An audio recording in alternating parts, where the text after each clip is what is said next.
All right, so the last time we left off, I'm going to do a little bit of a recap, but if people want to jump in to help remind me, feel free. We last left our heroes as they were traveling um, further west, following the main road uh, in the general direction of Urim. And as they started getting slightly closer uh, to the you know what? Yes, as you guys started getting closer to Terranford, getting to the point where you stopped off the side of the road to camp. At a point where you probably have like 2 or 3 more hours of travel in for the same direction until you'd show up in Terranford itself proper. But you guys took the opportunity to step away from the cart and the road itself to go on a little bit of a hunt, and it was fucking successful as hell, dude. So you Hell yeah. guys, you guys took the time to track essentially what is colloquially called the Great White Rock Mammoth, and they are like for the sake of your guys' imaginations, like that sort of like prehistoric woolly mammoth kind of look, but with very like it's not quite woolly. I guess in some parts they have some hair, but their hide is so rough. It's almost like when a dog has like when you look at like an outside dog's paws, you know how it's that cracked sort of like weathered look. It's Oh the yeah. it's that sort of texture that's just incredibly hard. Very, very, very sturdy creatures, and on top of that, very, very deadly. It's not often people will necessarily go after a even a small herd, but as you guys persist off the road, you guys travel for a couple hours west, excuse me, east, and in the plains, you noticed a what seemed to be a large bull traveling with some what would be the name for a female elephant? Mare? It's just No, not elephant. mare. I don't know. No, I I, don't know. Anyways, it was a bull strolling around with its bitches, basically. Uh, and you guys got the fucking drop. You know what? For all intents and purposes, you guys handled it pretty smoothly. There was some like sort of close-ish calls, but nothing that wasn't too off the table, and you guys were able to successfully get a shit ton of meat, all sorts of mats. I think you guys got leather. Did you get any of the tusks? Yeah, duck, leather, meat, and a baby mammoth. Hell yeah. So, and all the while, um, Zafriel had decided to keep a lookout around the camp, kind of where you guys had posted off the road, and in the process, had noticed that a lot like this awful abomination. There was a different way that I had described it. Do you remember, Zafriel? Yes, it was a smaller version of or it looked like a smaller version of the creatures that we have been fighting before, the ones from Radagast. And he had like axes for hands, but was super small. That's He right. landed a surprise attack on me, gouging my shoulder, but he went out in one hit. And later that evening, um, when the party had rejoined, Zafriel and Endless hit the hay, and as Saffron and Null were lined in their wheels, uh, Null had decided to go to Terranford, but I can't remember for what reason. Do you remember? That Zafriel, you were out by this point. I can't remember exactly for what reason. Was it maybe for supplies? I can't remember, but Nal left around 4, and it was about that time that the rain had really started to pick up, and halfway through his journey, it was already at a point where you wouldn't want to be traveling in it, making it just at the nick of time to the point where his body wouldn't be able to take the shivering anymore, and reaches Terranford and realizes something is amiss, because throughout the space, he'll hear a bell. Oh my God! I'm just gonna roll that back up. He would hear bells ringing off in the distance, and soon start to put together that the city was under attack.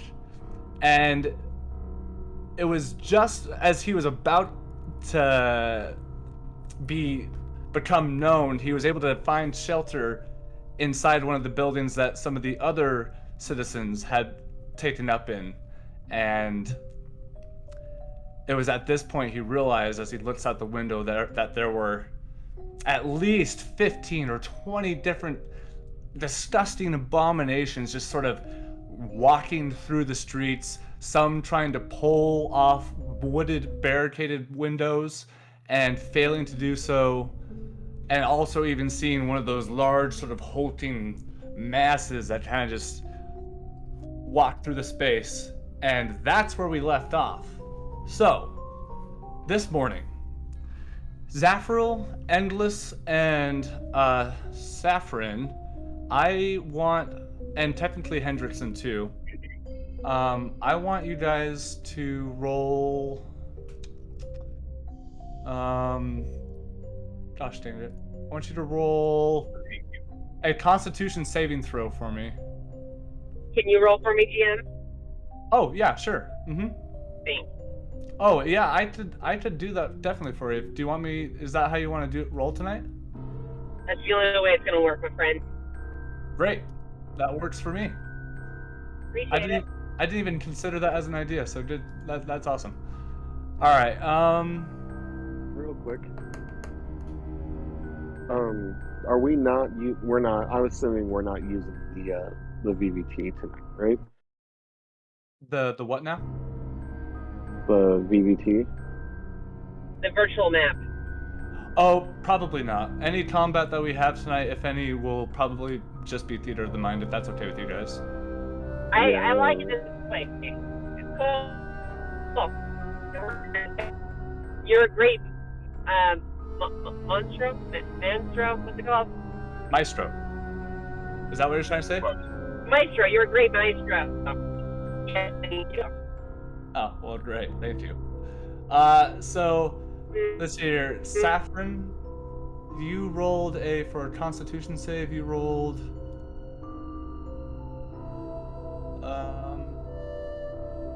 oh gosh. I have to try and do this in a way where it doesn't use the dice roller, because it makes it so laggy. Oh yeah. So let's hear. I'm not liking that creepy music. I know, it's going to be great. So Zafril, you rolled a 6. Endless, did you roll your con save? I had to exit out of the virtual map because that's where I was sitting. Oh. Oh. I did. Oh. I see. I just barely got mine open. Let's see, 19. Okay. Saffron, yours is still loading in real quick. So, Endless, you're good. Did you roll for Hendrickson, Zafril? Oh, he's away. Working on it. Okay. Why is it not showing her? Hey, Endless, can you see her cons? Oh, there it is. Oh, fuck. Saffron, you rolled a 6 for your con save. And Hendrickson rolled a 9. Okay, so Zafril, Endless, and Saffron all take a point of exhaustion. And all that means is any ability check that you make is at disadvantage. And you wake up shivering. Whatever this rain brought, it brought cold. And Saffron, the reason why you're so cold is because as you roll over, you realize Nal never made it back. and you shoot up, and you see Siegfried just like get really alert and just kind of snarl to your suddenness. And as you sort of look out, the whatever, I think he rode an ox, or I can't remember what he rode. Pretty sure it was one of the oxes. Is still missing, and you don't see any sign of Null, but you do see Endless outside failing to start a fire at the moment just because of how wet the wood is. And you see Zafiril and Hendrickson just like sitting there like shivering. And it's at this moment that, Saffron, you feel this sort of like sunkenness in your chest and in your eyes, and you realize like you're feeling pretty tired. What do y'all want to do? At this moment, it's overcast. It's probably about 40 degrees or so, 30-ish, 38. And it's roughly 8:30 in the morning. It's hard to tell because you can't see the sun. Okay. What's my baby mammoth doing? Like where are you? He is. I imagine you probably tied him off on the whatchamacallit, the wagon, and so, or wherever you put him, you see him standing there. He seems to be still sleeping, unaffected by the temperatures. You would not be surprised to know. Okay. Yeah. I wish. It's so cold. Say that one more time. I'm feeling some panic in my heart about Null, but I whistle out to all of them, inviting them into my wagon as I put more wood in my furnace that I have. And just like immediately. Oh, go ahead. Did someone say something? I mean, if we don't want to climb in, I can always light you guys on fire. Hendrickson is like, doesn't even take time to like acknowledge your joke, and he just like shivers as he books it over to the mobile home. And Wait, I can have Jeffrey make you a jacket.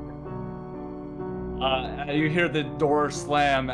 Zafiril, as you look out to the distance,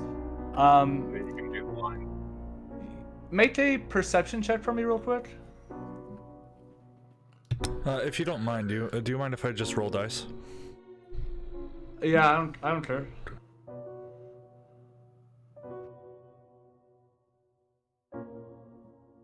That is a natural 20. Damn. Okay. That's my first one of this campaign, by the way. As you, what's the total though? Total for perception would be 23. Zafiril, as you stand up, you look down once more as Endless, as a final last-ditch attempt, tries to get a spark and nothing. You look back up, and as that whiff of smoke, like brief amount of smoke goes past your nose, it reminds you of the sin that is literally surrounding you, but always seems to be under the nose. And it's at this moment you see maybe probably it's about I would say about a mile away west of you, east, in the semi-direction of where they went hunting.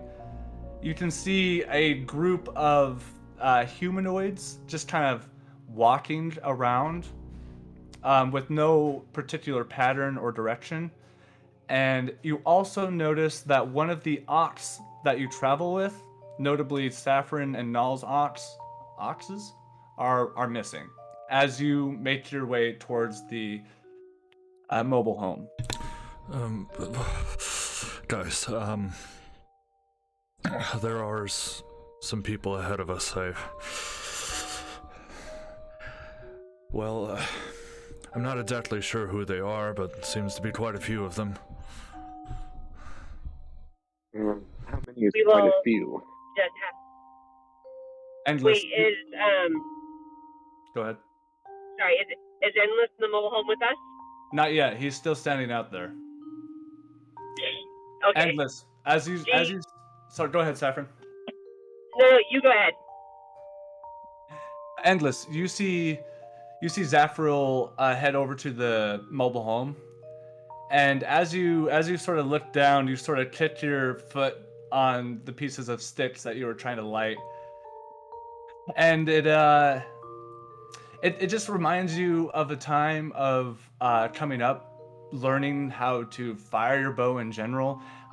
This kind of cold weather is something you're like pretty used to actually, and where you're from, it like is this cold before it's even like fall time. So like, and you're used to pretty harsh winters, and it's because of this. It kind of makes you laugh that you see Zafriel and Hendrickson like shivering so much because it just shows you the stark comparisons of how people's lives can be so much different. And as you're sort of self-reflecting on that aspect, what would you like to do? I think to play it safe, because after reflecting on past adventures and knowing the type of trouble I like to get myself into, I will turn and head for the mobile home. You take your couple steps into the space, and Saffron, at this point, it's probably pretty full, but not like shoulder to shoulder, right? She's on her bed. Okay. And Okay. Yeah. So everyone has plenty enough room. All right. As you guys sit down for the first time, like really, for those, feel free to change your answer. But for those, this is the first time you've like used this like for a legitimate like utility, and you're suddenly realizing how much of a blessing it is to get out of this rain, especially Zafriel and Hendrickson. And as everyone kind of like acknowledges that they are here in the room, Saffron, you have the floor.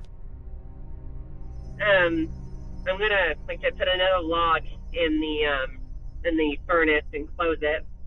I have boiling water, so we will have some hot tea here soon. But first, I must address my concern. Null is not here. He's not back after he left last night. Now, something's not right. I feel it in my heart. Well, first of all, thank you for allowing us to come in here. Absolutely. Thank you, Saffron. This is quite impressive. I mean, I'm just fine burrowing up with my spider, but I'm not even gonna lie. I am impressed. My hat is my compliments to you. No, thank you. I built it with my own hands, and then helped with the reinforcements. And you guys will see like there's beautiful like Nordic runic carvings all along the walls and everything, that creating very much a pattern. But it's only halfway done. You kind of see like halfway towards the front end. It's just solid wood at that moment. So, do you have an idea of where Null has gone? And he went to the nearest town that we are aware of. Now, I mean, of course, he could have stayed the night, and I said he could, but with this cold, I don't know. Well, I do not... Sorry, go ahead. Hendrickson just quiets down. To be honest with you, I, just based on the attack that I received while you guys were gone, I can't help but feel that this situation may be a bit more precarious than what it's leading on. I agree. Hendrickson sort of like, well, I mean, he kind of like puts his hands a little closer to the fire that you threw another log on. The rain was pretty bad last time. What if he just stayed in town and was waiting out the rain? That's possible, but I've just got a bad feeling. Maybe we should head over there, but we should... Can I use the... Oh, sorry, go ahead. Well, I think we better just go there to be sure. But like I said before, I think just seeing figures off in the distance, and we're on the outskirts of this forest. You don't see people walking around over here very often. I just feel nervous that there could be more of those abominations. I agree.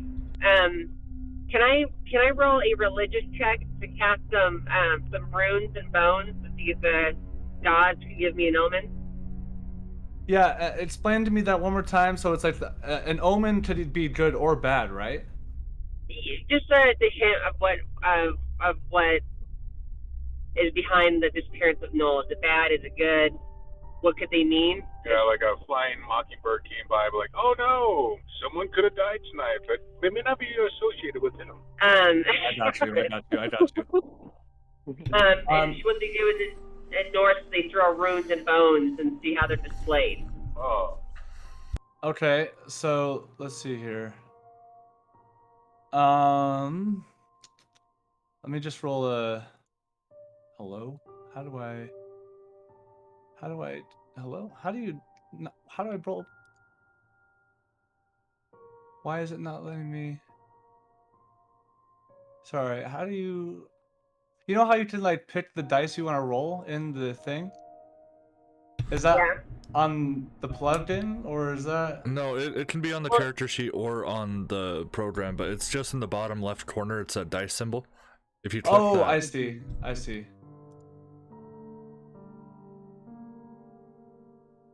Oh fuck, dude. Saffron, I might have to. I can't use the D&D Beyond thing, dude. It's so laggy for me. Even being with a nice internet connection, it doesn't like it. Like the little animation, rolling the dice. It hates. Yeah, my computer hates it. That's okay. Do it however you want to do it. I can't see the rules anyway. Right. Well, yeah. I guess that part really doesn't matter to you, huh? Yeah, okay. it doesn't. Okay. So, let me. Tucker, you're gonna roll, because I don't have my dice available to me at this moment. What would you like me to roll? You're gonna roll a religion check, so you're gonna add +3, but it's at disadvantage.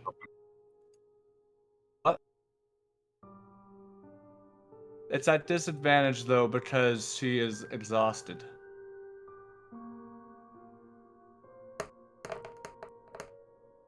Man, everything is lagging on my end too, so it's not just you, Colton. Oh, okay. Well, that makes me feel slightly better. At disadvantage, it's an 8.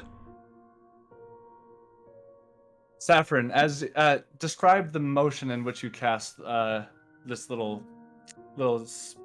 ritual, if you will, as you go about it.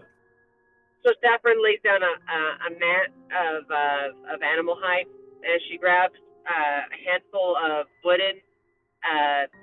small wooden pieces that have Nordic runes carved into them and animal bones. She shakes them in her hand before she just lets go of them and tossing them towards the mat to see how to read the display if the gods had a message for her regarding Noel's disappearance. So as the bones lie, as you sort of toss them, one of them, as it leaves your hand, leaves in sort of like an awkward fashion, in such a way where like it's almost like how you accidentally roll your dice. Yeah. That sort of feeling. One of the bones from your hand as you release them, feels like that, and as they sort of lay across, they land in such a fashion that gives you not a clear idea of his whereabouts, but you don't get the impression that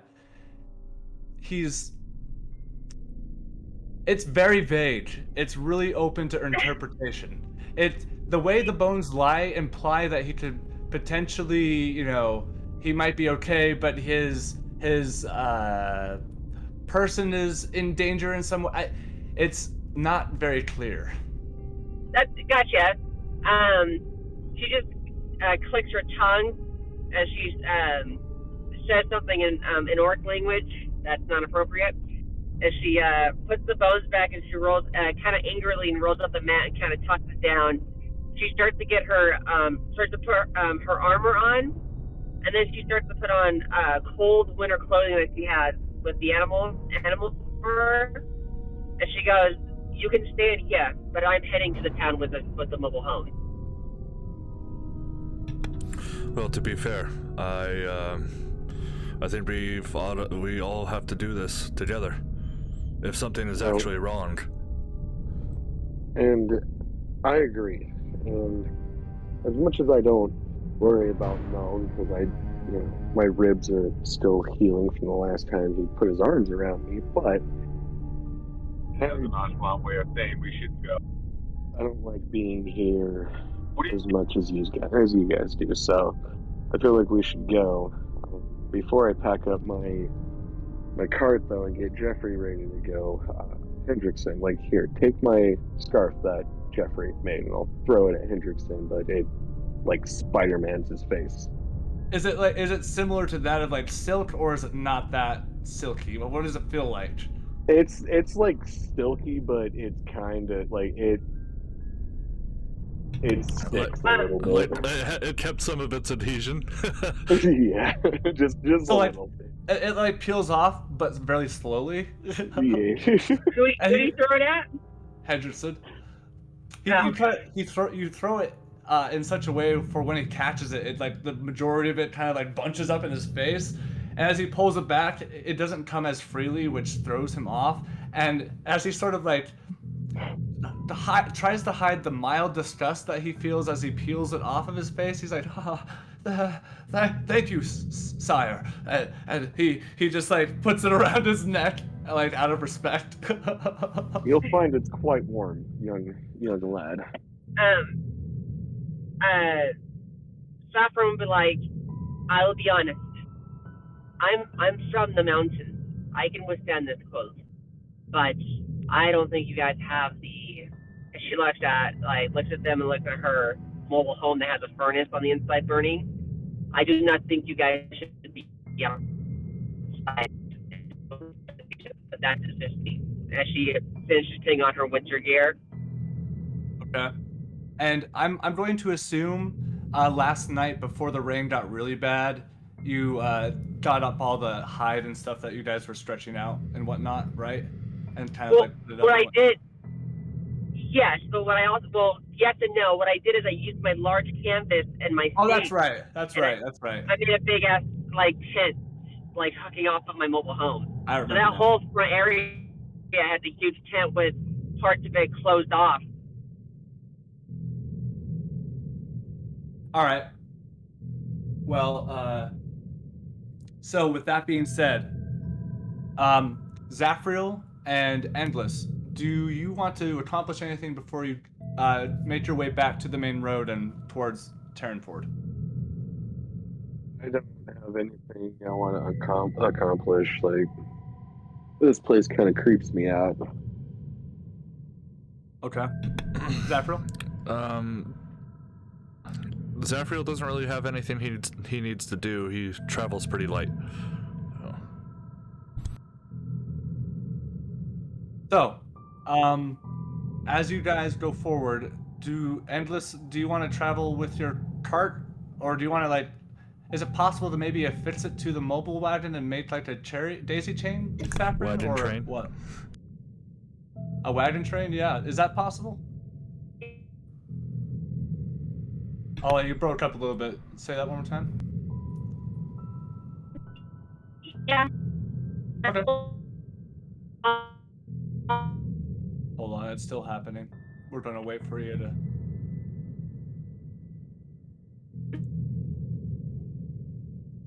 I think you said yes, and I'm just gonna, as the DM, follow through with that and say And yes. I was gonna actually ask that if that was a question. So by all means, let's just daisy chain this. I trust that my one ox can follow behind her cart just fine if we tether them together. And Well, it could even substitute for the one that's missing. Yeah, and Jeffrey should be fine. He'll be good. So, Zafriel, do you want to be traveling outside with the daisy chain or inside the mobile home? I think for most of the journey, Zafriel will hop out on foot just to keep an eye out. Okay. Well, with that being said, I want everyone to roll perception checks as you guys roll out. We'll say it's about 9:30 by the time you guys leave. Still disadvantaged though, right? Yeah. Everyone is at disadvantage except for Endless. Big money. Please roll for Saffron too. I got 13. 13. What is Okay. what is Saffron's perception? +2. Okay, she got a 5. Zafriel got a 9, and Hendrickson got a 8.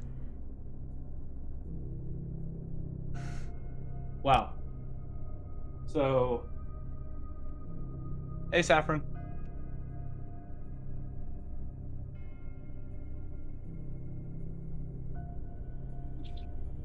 Hello? Hey. Welcome Okay, back. So all that happened while you were gone is we established that there is now a daisy chain affixed to your wagon. great. And also I just had everyone roll perception checks as you guys sort of made your way out towards Terran Ford. Okay. I had you roll at disadvantage as well as everyone else except for Endless because you guys are exhausted, and you rolled a 5. A 5. Hendrickson didn't roll well at all, Yeah, he got 8 and I got 9. and Endless rolled what'd you roll, Endless? I thought it was a 13 right yeah, there. 13. I was gonna say it wasn't super high, but it was above 10. Question. Yes. So since about the exhaustion, since I was in a mobile home under a fur blanket next to a furnace, and I'm from the mountains, do you think I could have got like an advantage on my Constitution saving throw? Yeah, sure. Yeah, yeah, that makes sense. I'll have it. I'll roll again, Tucker. Roll it, but it's gonna be +0. That's a flat 9. Oh yeah, you would have failed either way. But that was a good call, Saffron. Okay, cool. I mean, it is what it is. Well, I'm so they're all chilling inside of my my mobile home while I'm driving it, correct? Yes, currently. So I'm gonna have the baby mammoth tied to the side of the mobile home. There's the walk alongside it. And I'll have while I'm wrapped up in my winter clothing, I'll have the lantern pretty close to me to get as much heat from it as I can. Okay. And I'll keep the wind. Oh, good. I was just gonna mention Zafriel did say for most of the journey he'll be out on foot, so you'll be able to see him out there with you. He just won't be riding on the wagon itself. He'll just be walking. Okay.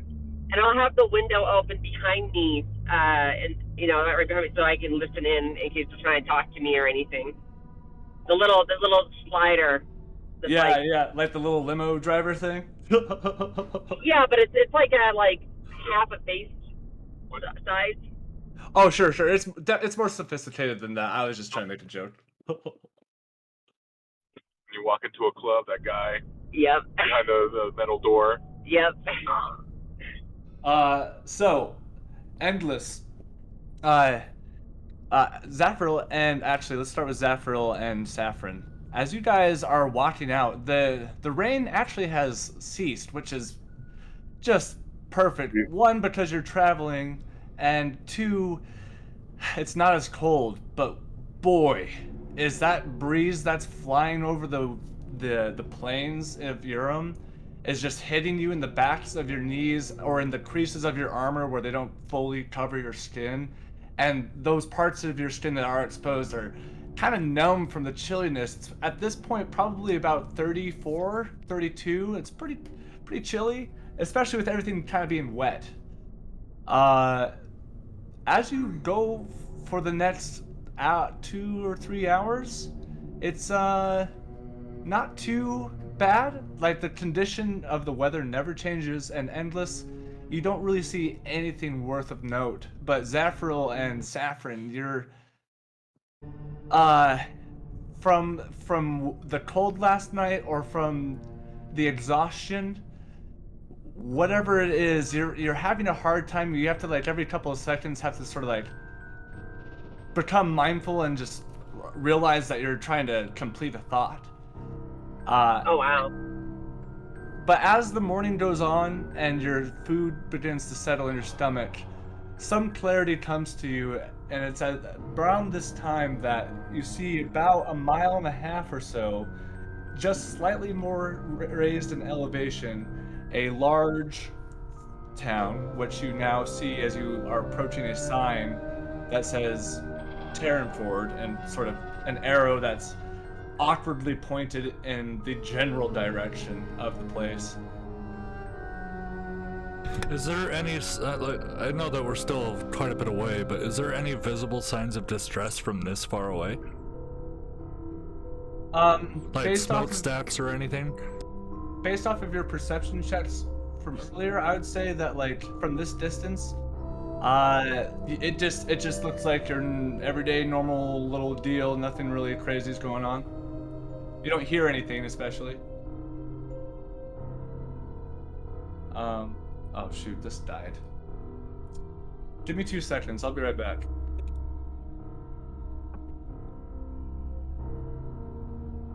And the next time we're in town, my coffee.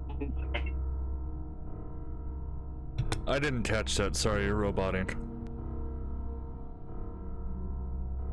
Oh, can you hear me better now? Yes. I said next time we're in town, I'm gonna make sure I buy coffee beans. Yeah, that'd be pretty great. I'm gonna remember this moment.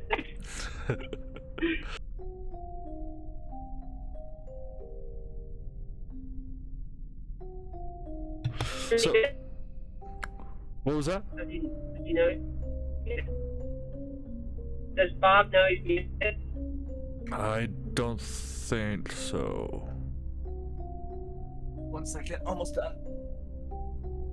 Hey, Bobbert, are you trying to talk to us? Almost done. I'm on my way. I'm sorry, what was that? Oh, I asked if you were trying to talk to us because you were. Oh. No, I was giving my dogs a treat. Oh. All right. Oh, gotcha. So, as you guys sit there on the crest of Terranford, y'all begin heon away. As you make your way closer and closer, whether it's the storm from last night keeping all the residents in, or the cold weather itself today that it brings, you don't really hear a lot of commotion. And just as a quick little tidbit, as you guys are rolling up, the point in which you see the sign pointing towards Terranford isn't necessarily, you're technically already in Terranford at that point, but the only reason that is the case is because Terranford has notably 3 families that have the most amount of land in Terranford, but between those 3 families, there are lots of people that have, like, small farms that are maybe just a couple acres, or some that are even hundreds, and they all sort of surround Terranford. The ground here is really fertile, but the thing is, excuse me. All the houses, like, you'll see ranch houses here and there, like a mile or 2 coming into the city, like a house here, and then, you know, several hundred feet later you'll see another house over there. And towards the center of town, as you guys get closer, you can see it's probably at tops maybe 30, 40 buildings just from a quick glance, and you don't see anyone pulling a wagon through the street. You don't see anybody doing anything. In fact, you don't hear anybody. You just see an empty town. And you guys, as you get closer and closer, what would you like to do? Well, this is weird. Zafriel is going to pull out his holy symbol in one hand and his warhammer in his other. Hendrickson follows suit. Because at this point, since you guys have gotten closer, he's gotten out and joined you, and Infoot has pulled out his longsword. I think it's a longsword, I believe. He has got a greatsword. A greatsword. Wait, Hendrickson has got a great sword? Well, it's It's a strange little because he hard doesn't for look him to strong hold, enough. But Yeah. he knows how to disperse his weight evenly to really let the blade swing. That is awesome. I love this little guy. I might need to draw him with a greatsword now. It's the size of him, and if we were to get a bit wider of a blade, it might also be wider than him. Oh Lord. He's not that skinny. Come on, guys. Give Hendrickson a break. I'm just kidding. So Go ahead, Saffron's Saffron. gonna Saffron's gonna bundle up her clothes, just make sure her winter gear is bundled as tightly around her.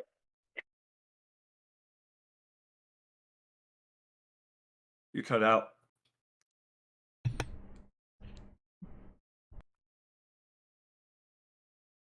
You cut out at tightly bundled around her.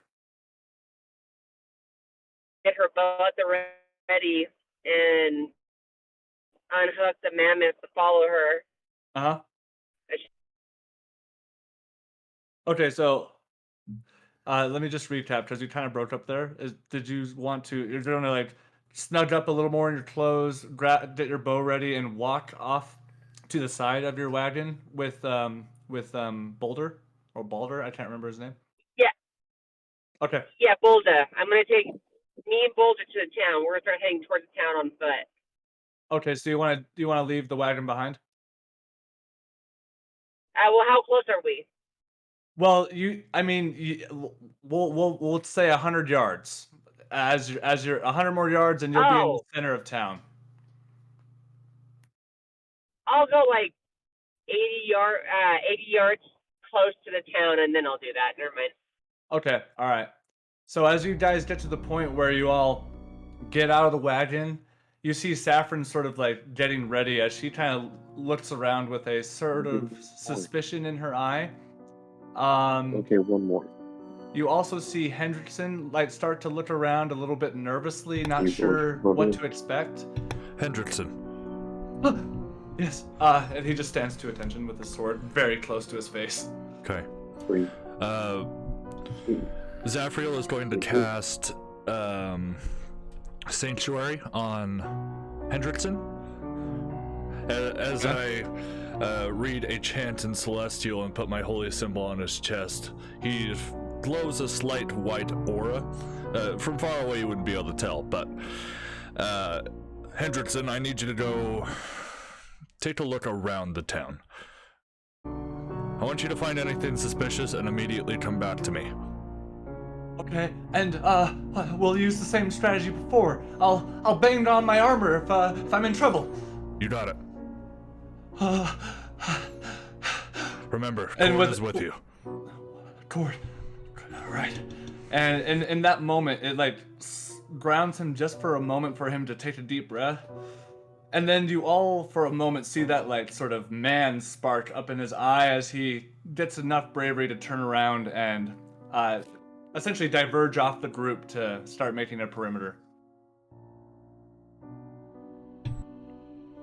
So, as you guys get closer and closer, for those who would like to, you can make a perception check. But if your name starts with Zafriel Hendrickson, you would be rolling at disadvantage. Yeah, go ahead. Go ahead and roll for me. Yeah, I'll make a perception check too. At this point, since everybody's like getting battle ready, I've got my long sword out and my shield equipped, and Okay. I want Jeffrey as close by as possible. Okay. Saffron rolled a 16 at disadvantage. Nice. Oh my god! Zafriel Hell rolled yeah. a 6 at disadvantage, and Hendrickson rolled a 21 actually, 2 19s. Ooh. Yeah, good for Damn. him because I rolled a 9. Okay. So, as you guys walk through the street, do you guys want to be traveling in a certain formation, like a V pattern, or do you want to be all in a line? Zafriel will probably take the head. Okay. Yeah, And- I'm okay with And like Saffron, oh, go ahead. go ahead. Go ahead, Saffron. Okay. Yeah, I'll, Saffron will. Oh, wait, Saffron or Zafriel? No, you Saffron. You go ahead. Okay. She'll yell front guard to Boulder and have him go in front of her while she has her. Can you hear me? Yeah. Mm-hmm. Okay. So she'll yell front guard as Boulder will run up in front of her and take and stay like 5 feet ahead of her. She'll have her bow drawn, almost ready, like her bow's ready to be drawn at any second and fired. So she's not ready to fire while she's slowly moving. Okay. Okay.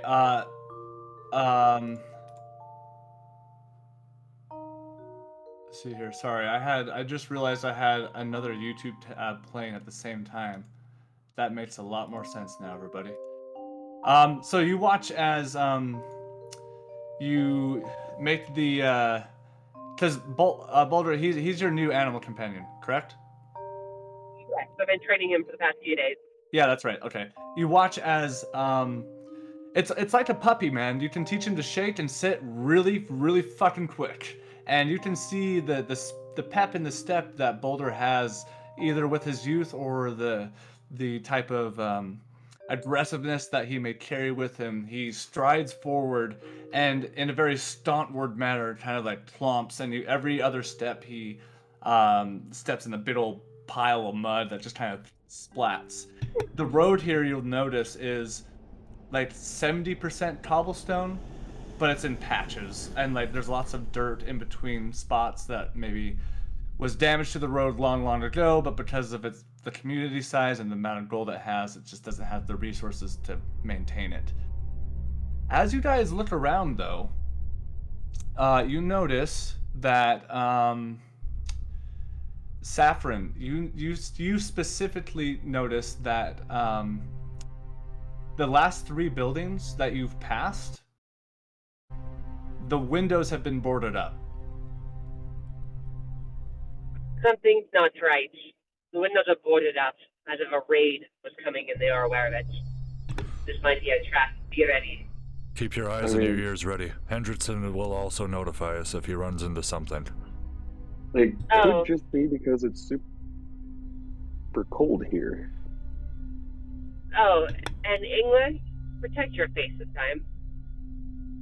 Don't worry. That's why I bought the shield.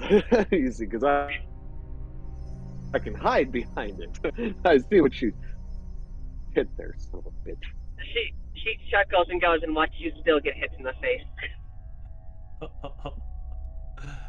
So, as you guys continue forward, you get another, like, I'd say 30 or so feet by the time what you would deem like the center of this little part of town. Another 10-minute walk will probably get you on the other side of this cluster of buildings that seems to be where the tavern and things like that are. So you get to the point where you kind of are at this like crossroads, if you will. The main road that you've been on will go straight through the city, and off on the sides you notice that the road goes down several miles and eventually over a hill or below a hill, and it disappears out of your vantage point, you assume more farmland potentially. For those who have done work here, you specifically know the west-facing road that goes toward the ocean. A lot of that's where uh, the bread-winning farmers are growing their food, notably the three families I mentioned earlier. Okay. As you guys are looking around, though, like you don't hear anything. Like eventually, you do hear a squawk from a bird that flies overhead, but you haven't heard a single cough, uh, door rustled, nothing. It essentially looks like a ghost town. I will use my call that I've taught my rams to see if my ram is anywhere nearby that Noel took. Make a uh animal handling check. So I Okay. guess this would be Tucker, but it would be a disadvantage. What's the 'cause additive? It is +5. Nice. Really? Oh, unfortunate. That's a 17. The other roll was a 20. Oh no. So 17 plus 5. No, That's... that is the +5. Oh, okay, great. So 17. Good though. Saffron, you sort of like do the whole whistle out of your with your fingers, and as you let it ring out, you wait a few minutes. Nothing. And it was a pretty good whistle. Like, it's likely that he potentially couldn't have heard you, but you know, if he was around, he probably would have heard that. I would like to use my boots of leaping and striding to hop on top of a building to get a better vantage point. So you go up to this one building. It's made of oak logs mostly, for the walls, and then there's like maybe the foundation, which is exposed only about a foot. You notice is of cobblestone, and you sort of like did a little, and you leap up without any effort onto the roof. Make a perception check for me, at disadvantage.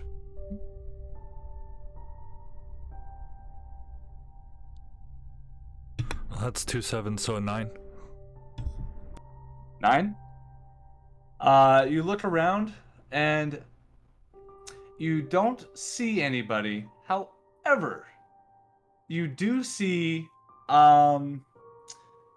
let's see here. So if you guys are on the main road in the middle of town and you continue to look north towards following the road, if you were to keep traveling forward, you notice that 2 houses down from you, there is a break in the roof that has an awning that comes out that has a window that's maybe about 2 feet wide.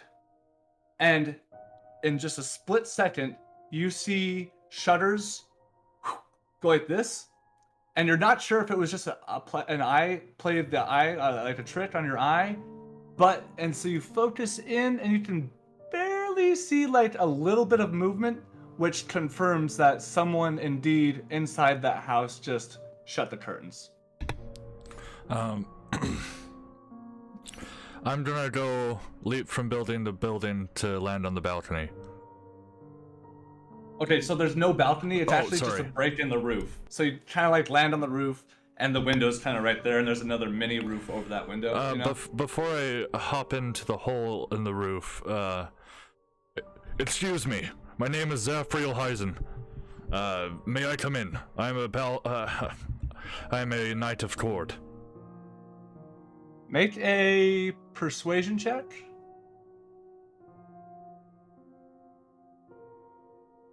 And it's at disadvantage as well because you are exhausted. That was a 13 and 18, so that is a... You said persuasion? That is a 15. You hear the sound of a voice, but it's very muffled. So you lean in a little bit closer, and you just hear like the breaking of a voice struggling to form some words together. But what you're able to make out, you hear, Have you come to help? Have you come to help?" He jumps down immediately. Don't jump down because like Oh, I see. Sorry. you're sort of like Spider-Man style, holding on to this little peaked roof that comes off of the main roof over the window that you're on by. You know what I mean? Like in Minecraft, if you were to put a window on your roof, you know what I'm saying? As you look inside, the curtains open once more, and you see what looks to be a somewhat malnourished male, uh, potentially in his early 20s. It's hard to tell because the window is fogged up slightly on the other side of the glass. And it's at this point, Endless and Saffron have noticed that Zafrael has bound over to the second building that he was just down from and appears to be having some sort of conversation. If you guys want to react or join in. So, she'll go start knocking on doors, yelling Null's name. Make an investigation check. But it's going to be at disadvantage because you're exhausted, and that's a +3. That was a 5 and a 6, so an 8. 8. Saffron, you go banging on doors, and you're not getting any response. But you do see, however, there are like quite a smattering of footprints all over this area, and not in a obvious way. Like you would expect to see foot traffic on the main road, maybe leading off the road to a specific business, you know what I mean?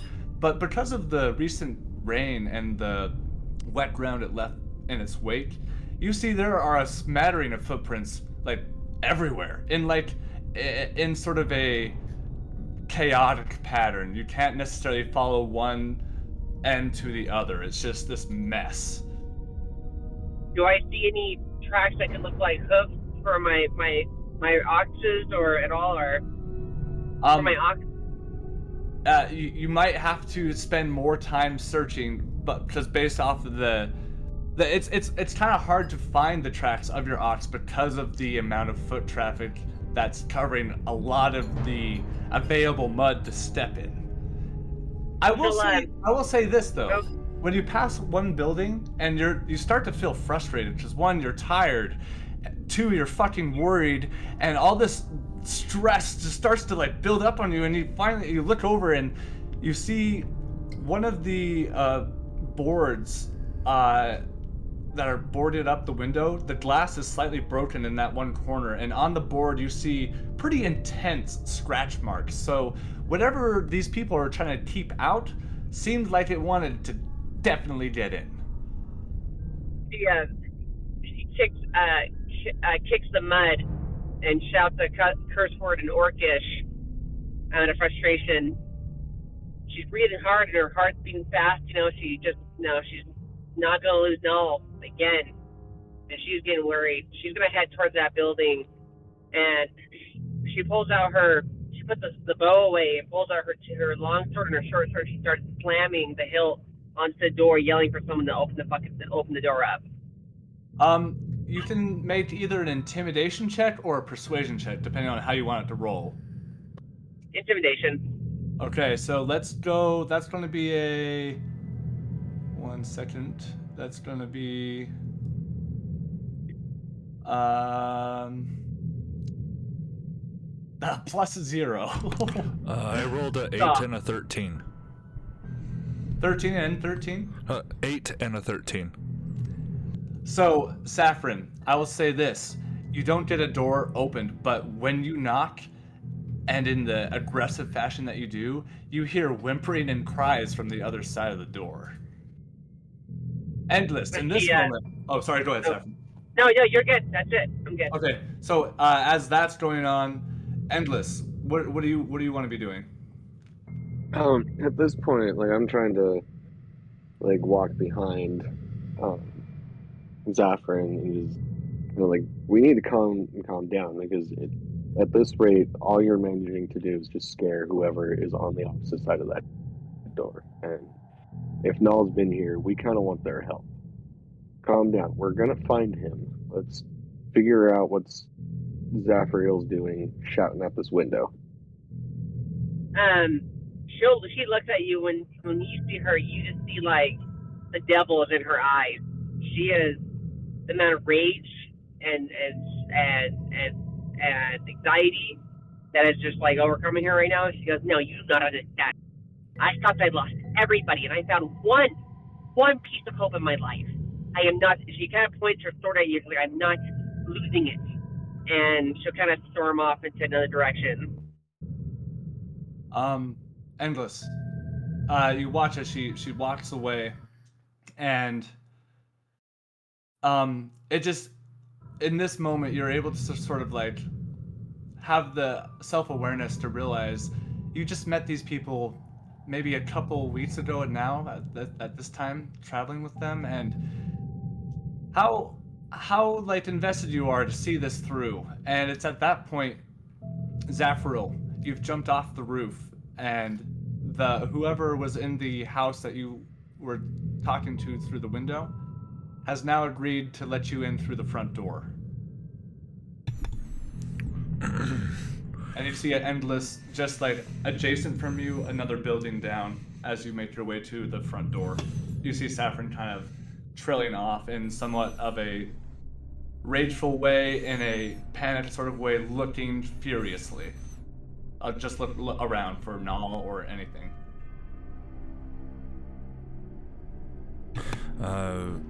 So Zafriel just tries to walk through the door? The first time you try, it fails. Okay. But that's because you hear them prying off the boards that they had put over the door itself, and after maybe 2 minutes, Endless, at this point, you have joined Zafiril, and you notice as the door opens and the limited amount of light that's coming from this overcast day shines into the room, and the smell of like human excrement comes to your nose as the door begins to open all the way, and you see there are probably this house in particular looked like to be some sort of business.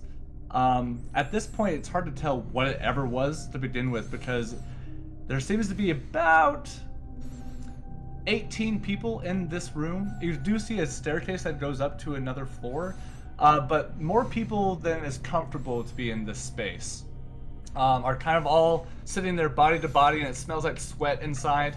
And you do hear some people sort of sniffling. Someone is coughing with a fever in the corner as you all step in. For the most part, most of these people in here seem to be human. There are, however, notably a dwarf family that is, it seems to be a mother, a father, and 2 children.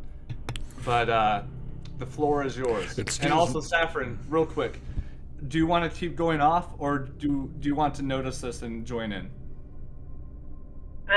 She's just right now. She's exhausted, and the fact that she finally found one of her loved ones after she thought everyone was taken from her.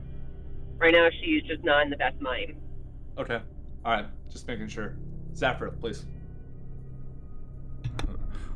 Excuse me, everybody. Now, everyone just like slowly looks at you with like hopeless eyes. First and foremost, are there any injured? You just hear some people just start to whimper at the question even being asked, and one of the voices that you do hear cry out, "Oh, over here!"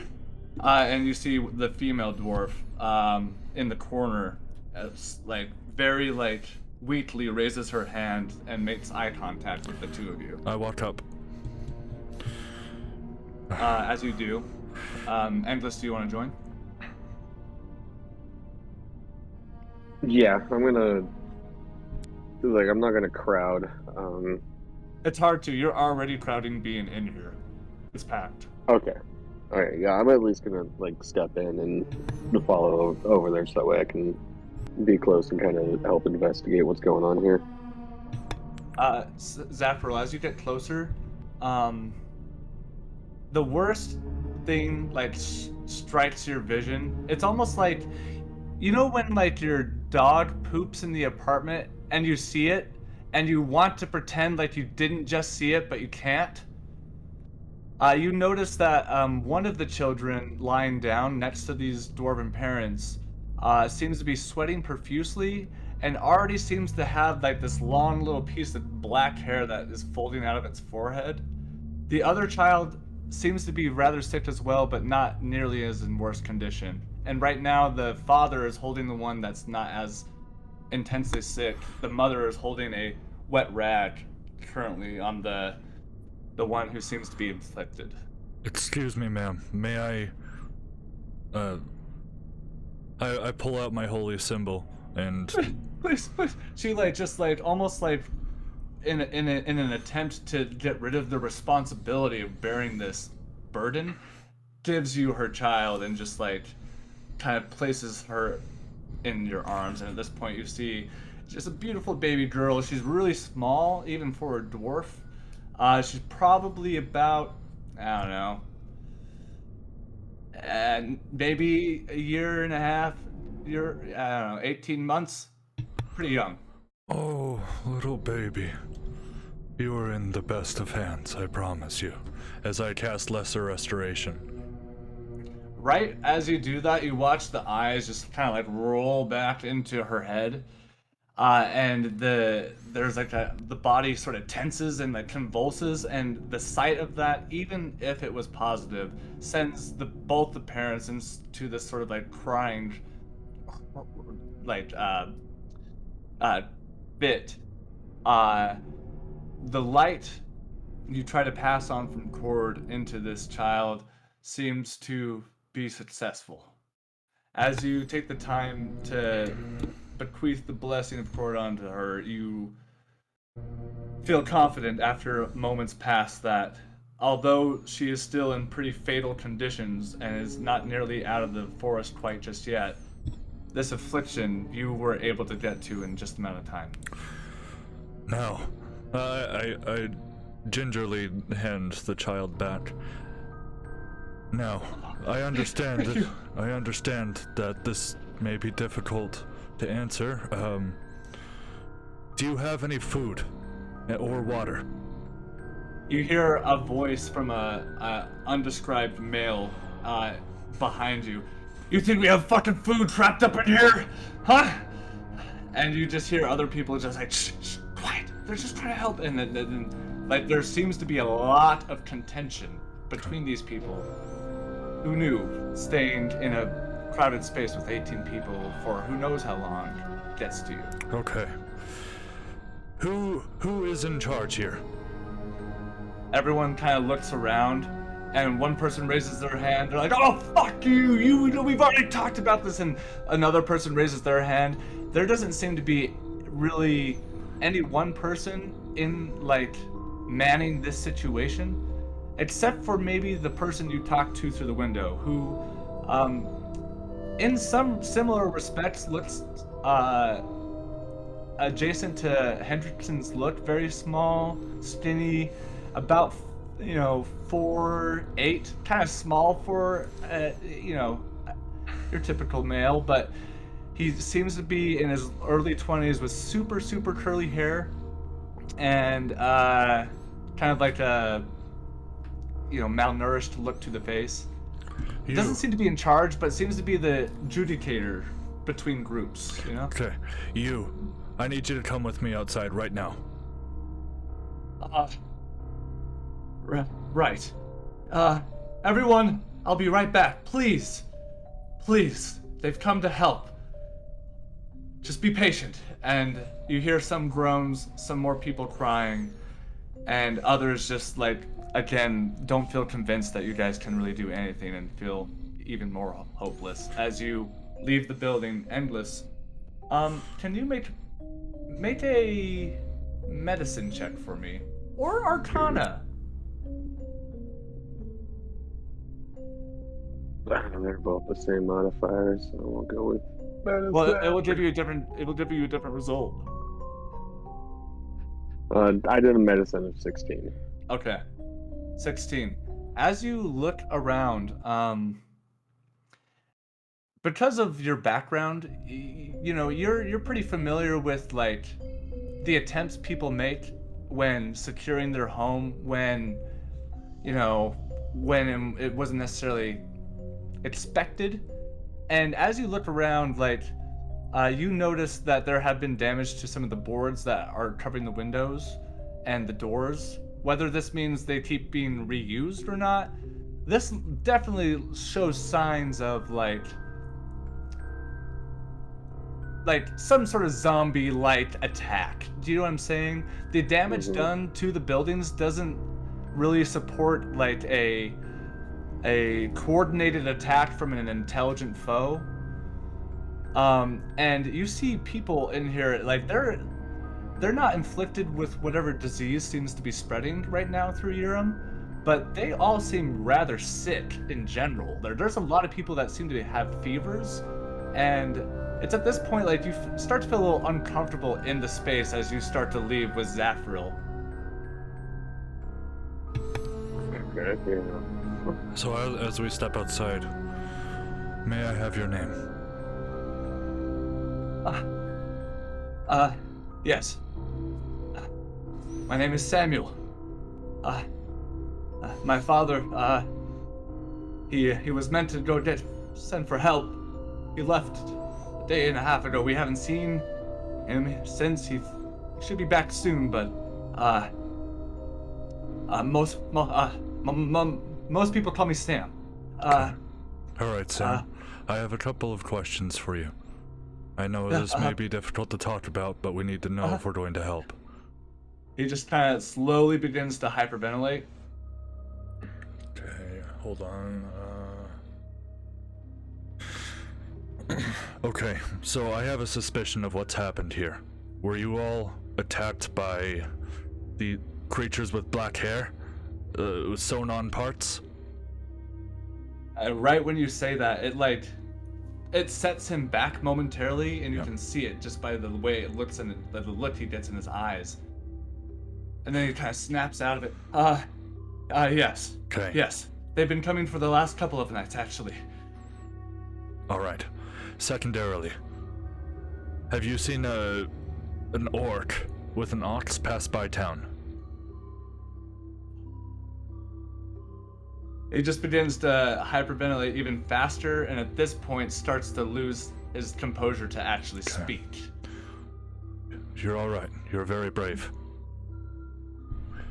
Okay, I'm gonna get my companions together, try to work out a plan, and we'll come back to you in just a moment. Yes, I will go in. And he just kind of slowly, like, robotically turns around and starts to go back inside. Okay. Endless.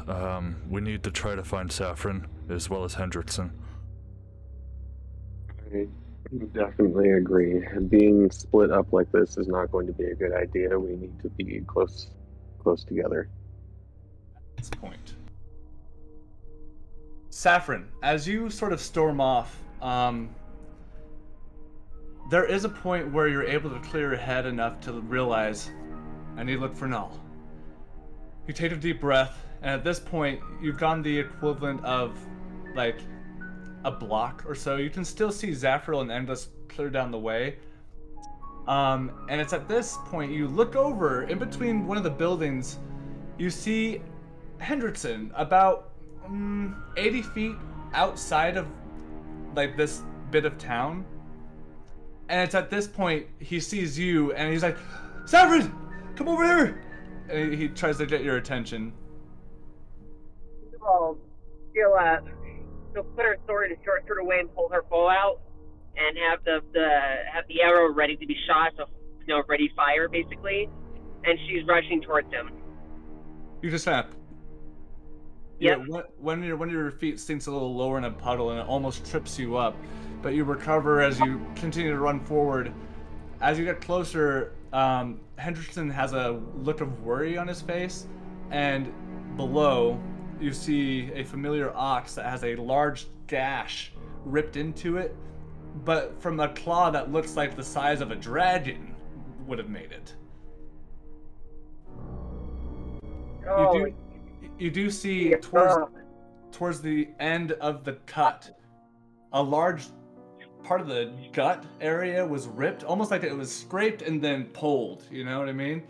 And below, you do see whatever remains of guts that weren't, foraged from predator animals around.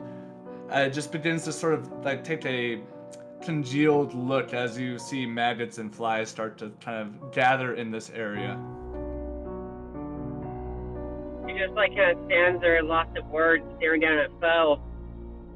And rage is building inside of her. I mean, like if Hendrik could just look in her eyes, you would see just pure rage.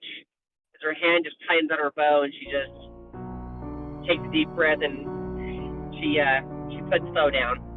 As that happens, as you do that, Hendrickson kind of like with a flourish flips his sword around and puts it into the dirt next to Bo. Puts a hand on your shoulder to get your attention. And as you look at him in the eyes, he's slightly taller than you. We're going to find him. I will find him. I promise. And he gives you the most knightly bow you've seen since meeting him. He just gives you a very confident, like, the knight he tries to emulate is present in this moment. As he stands back up, grabs his sword, puts it away. We should find Zafril.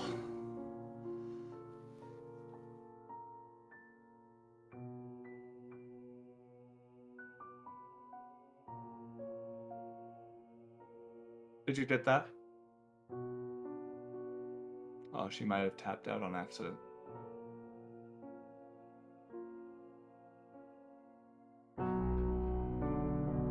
So, for the sake of brevity, you guys meet up.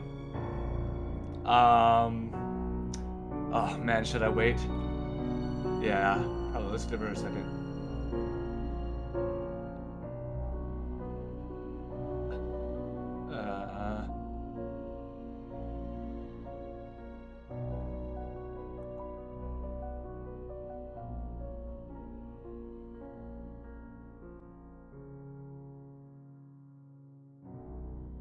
Okay.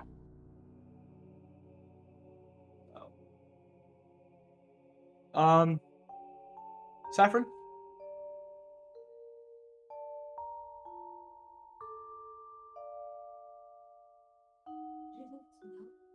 It might be, try it. I just booted her to see if that would help. Maybe she would come back in and realize it. Is there a way to like add people to the thing?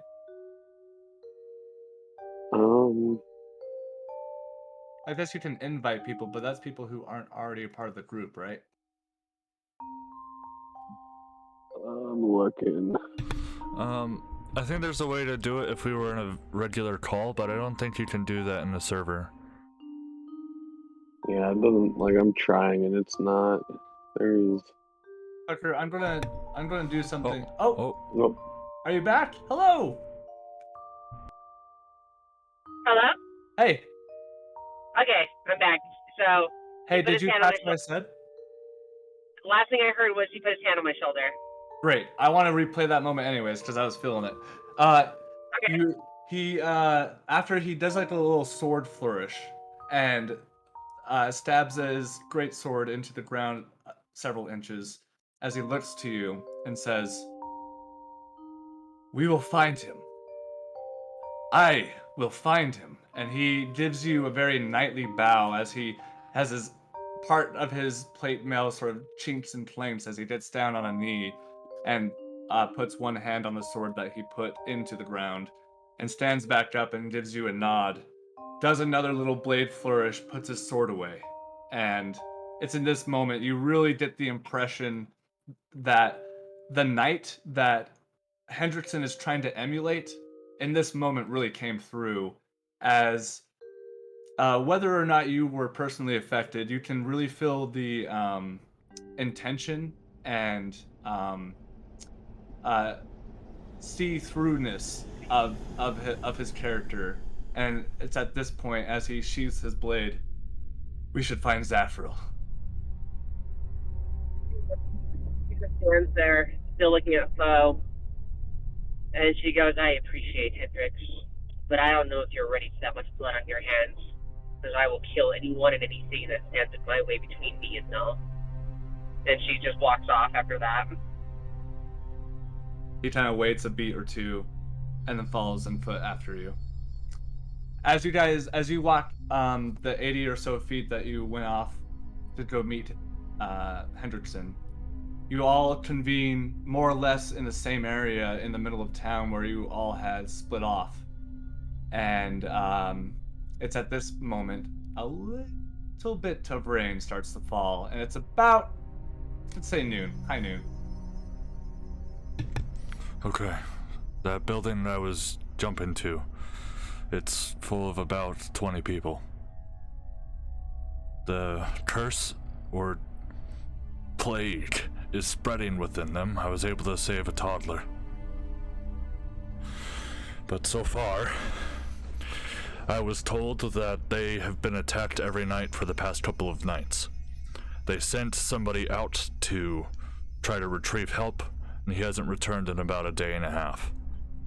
I asked about Null, and I couldn't get an answer out of him. The boy is terrified. And when you see Saffron, she seems just cold, very distant, and her eyes almost seem just no life is in them. And she just says, very sharp, very very frontful. No, it was here. Foe's dead, and I'm gonna find well known which. And she's just gonna walk past you towards her mobile home.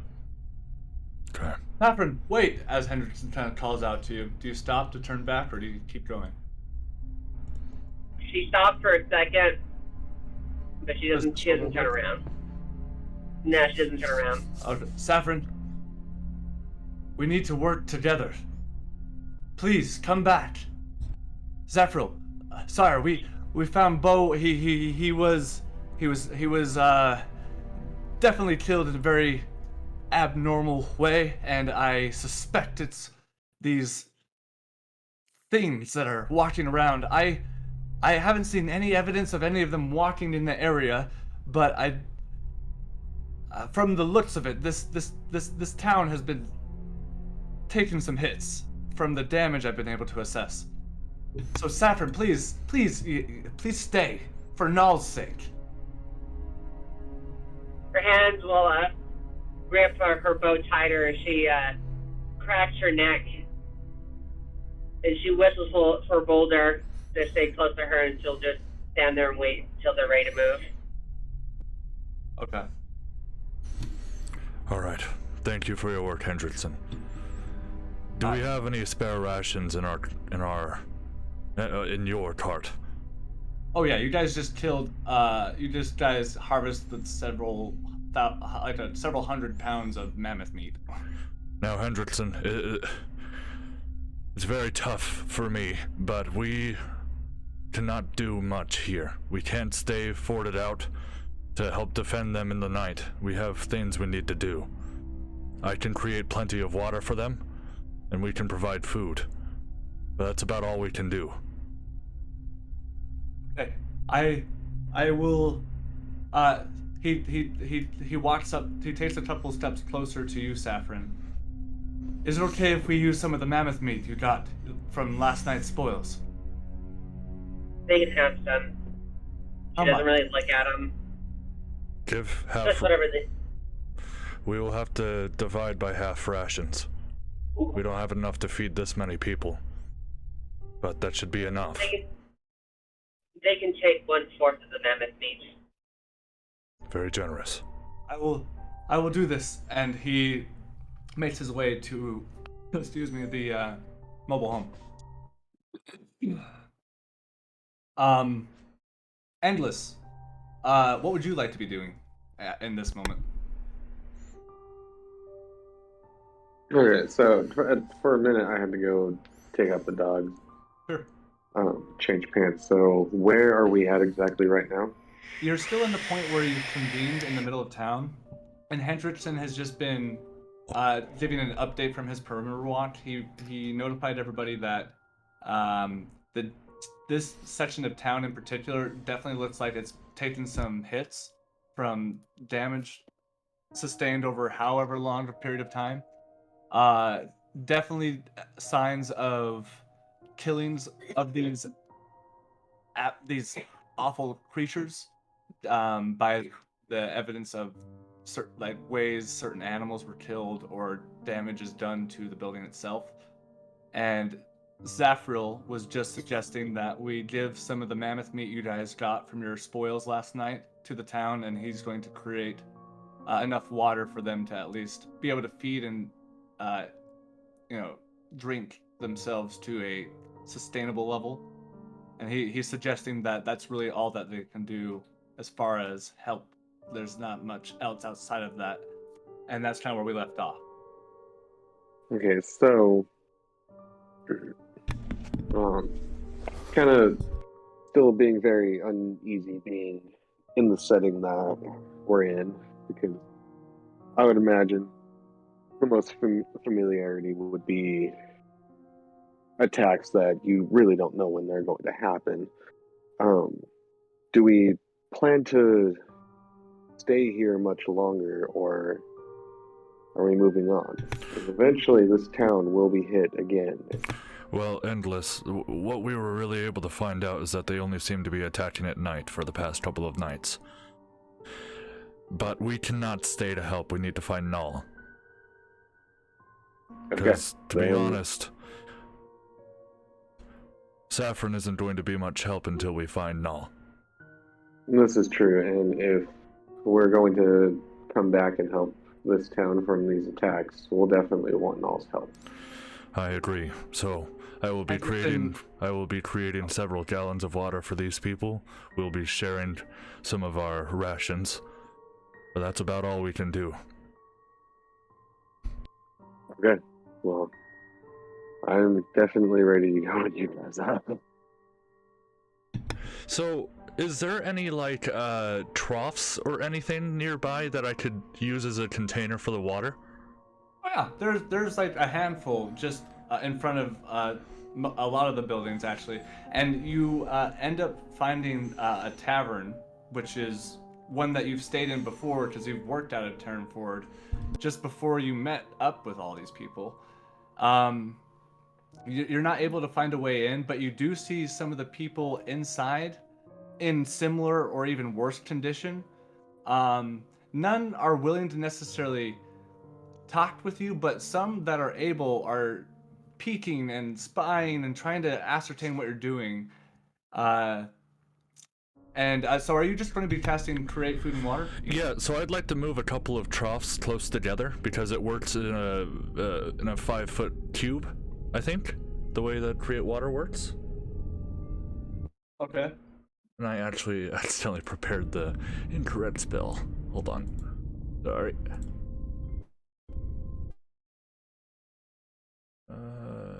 Here we go. That's the one I want. Okay. So I can... Oh, it's just by gallons. Okay. I'd like to cast Create Water 2 times to make 20 gallons of water.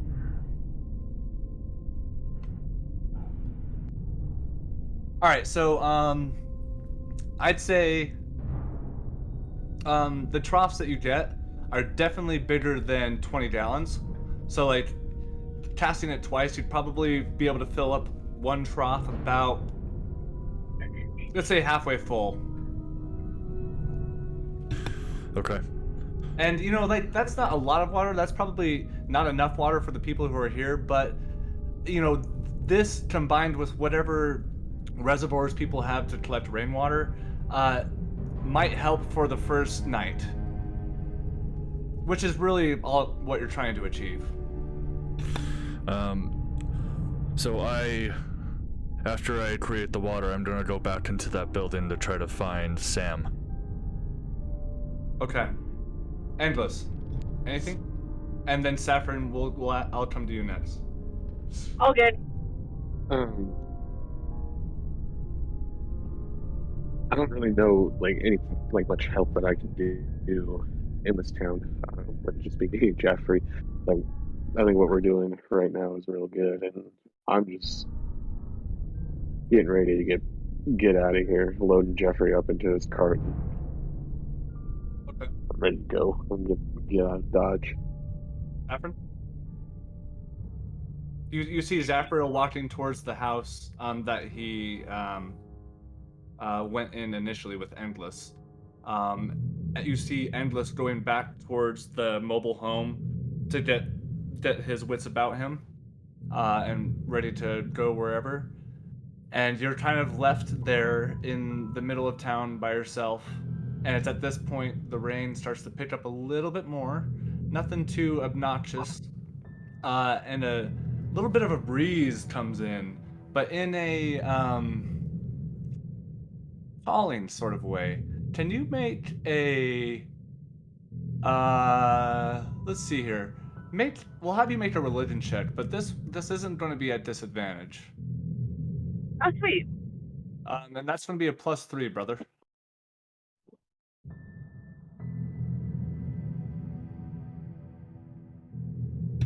Actually, I rolled 2 16s, so that's a 19. Great. The breeze that comes in. Earlier this day, you sort of had that sort of ritualistic moment, if you will, trying to ascertain the safety of your lover. And as you start thinking about that, you start to think about how the fact that he's gone, the fact that Bo's dead, and there's all these factors that start to just compound on each other, making each one before itself 10 times as worse.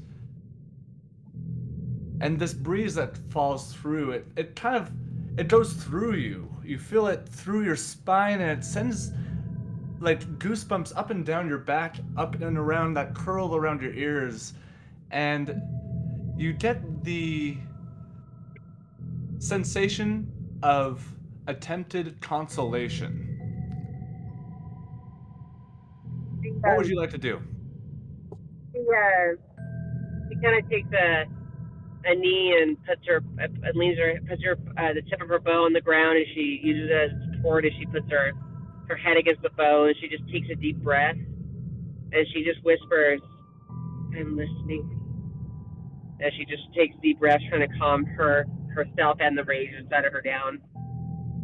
And it's at this point you see like legit Lion King style, some leaves sort of like poetically flying through the air, and they sort of brush past your face, and one gets caught in your hair as you sort of brush it away. The petal is like a light purple color, and right as that happens, you suddenly are put back to a part of your mind that you didn't even know is there. Oh shit. Oh. Oh. She'd left me hanging. I wanted to resolve this. Wait. Oh, Man, I'll tell you. So I don't normally do like personality traits or flaws or anything with characters because I feel like that's the type of thing that happens naturally. Sure. Oh, she's back in. Okay. Can you re-say everything you said after I said I was listening? Yes. Give me one second. I just need to look up one thing real quick.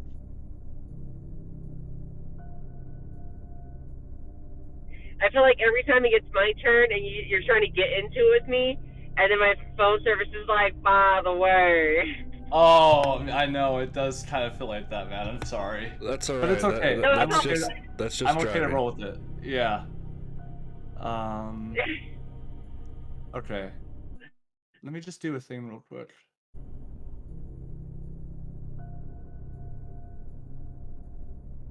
Sorry, guys. Gosh. You're good. Don't worry about it.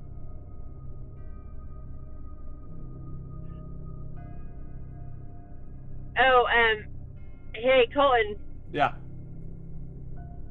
my boyfriend Aaron says that like while he's driving, like your story is just unfolding on through his head, and he's not even playing right now. He's loving it. Yeah, I'm curious about what everyone's gonna say like it's a story. You know, I'm like, oh, you know, I'm enjoying it.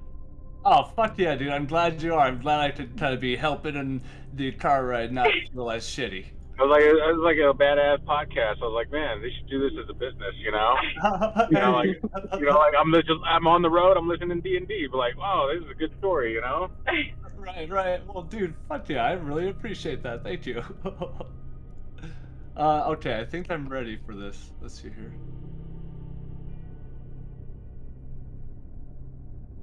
Okay, yeah, this is the one, I think. Alright, I'm just getting a change of music. Okay. Yeah, because like music was starting to get to me like outside of the game because like 100% my house is like haunted. So like as this music's going on and I've got like little bumps and creaks happening upstairs, I'm like, I'm gonna fucking die, and everybody's gonna watch. I don't know what you're doing. I don't know what I was doing. Okay. I saw a truck and I was like, oh, is this Wii? No. Okay. Alright. I'm ready to pull this back. I want to go like that. Oh my gosh. Come on now. Man, oh my god. Dude, my fucking 3 key doesn't want to work.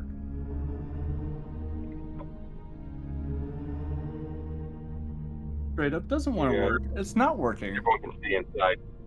Okay.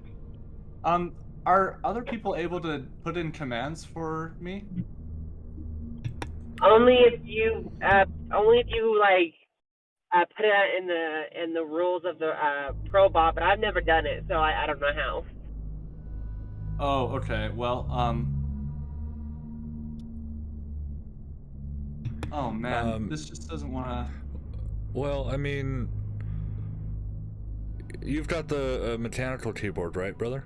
Yes. You could just pop out the key. And I'm doing that right now. It's still not working. Tucker, here, do this. Copy that link and then just hashtag play and then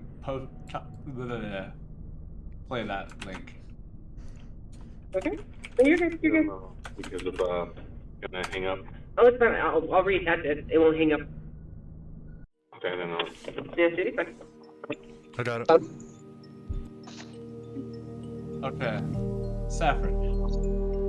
As you kneel down, you feel that breeze coming through you, and in very much like a Lion King sort of way, you start to see little leaf petals start kind of poetically flying through the air.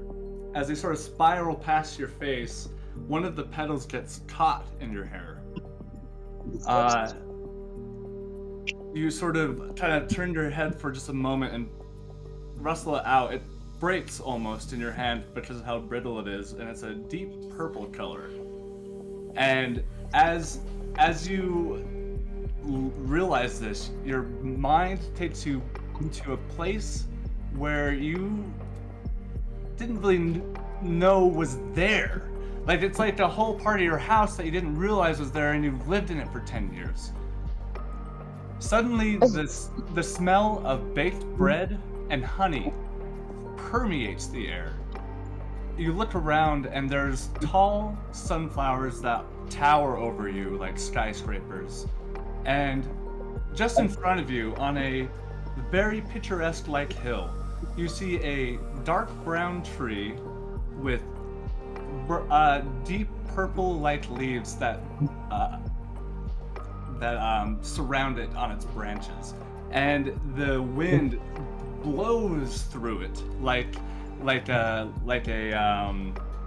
someone running out of a curtain.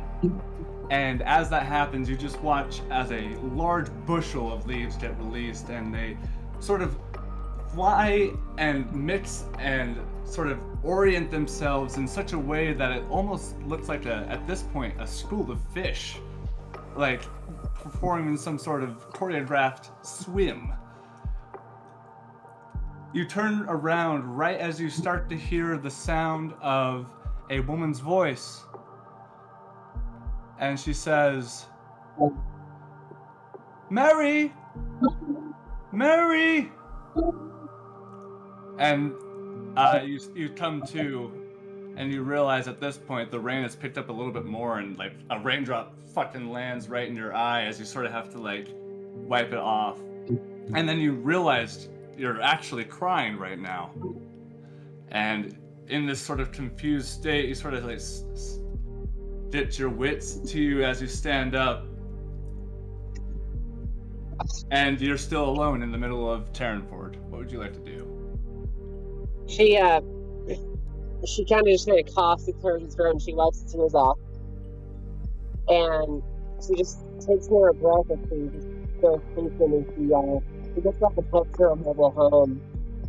And she just takes her winter clothes off, and she just being very quiet. I mean, she pets Boulder and Siegfried on the head, just barely though, not giving them much attention. She just makes herself some food with the mammoth meat and the green that she has. She makes a hot cup of mead, and she just kind of eats quietly, just trying to find some peace in herself. Okay. So, Zephril. Oh, sorry. Go ahead. As I say, she's just thinking that scene over and over again, just trying to figure out what the gods could be telling her. You have it's hard because like this memory feels so warm and like familiar, but at the same time alien. Like it almost seems like from another lifetime. It seems that foreign. And as you sort of sit there and sort of like reflect on that, you start to hear some commotion coming in from inside the house that Zephril just entered. Zephril, as you enter the abode, at this point, hold on, we need to change the music back to the scary wowie. 1 second. And I'm gonna die.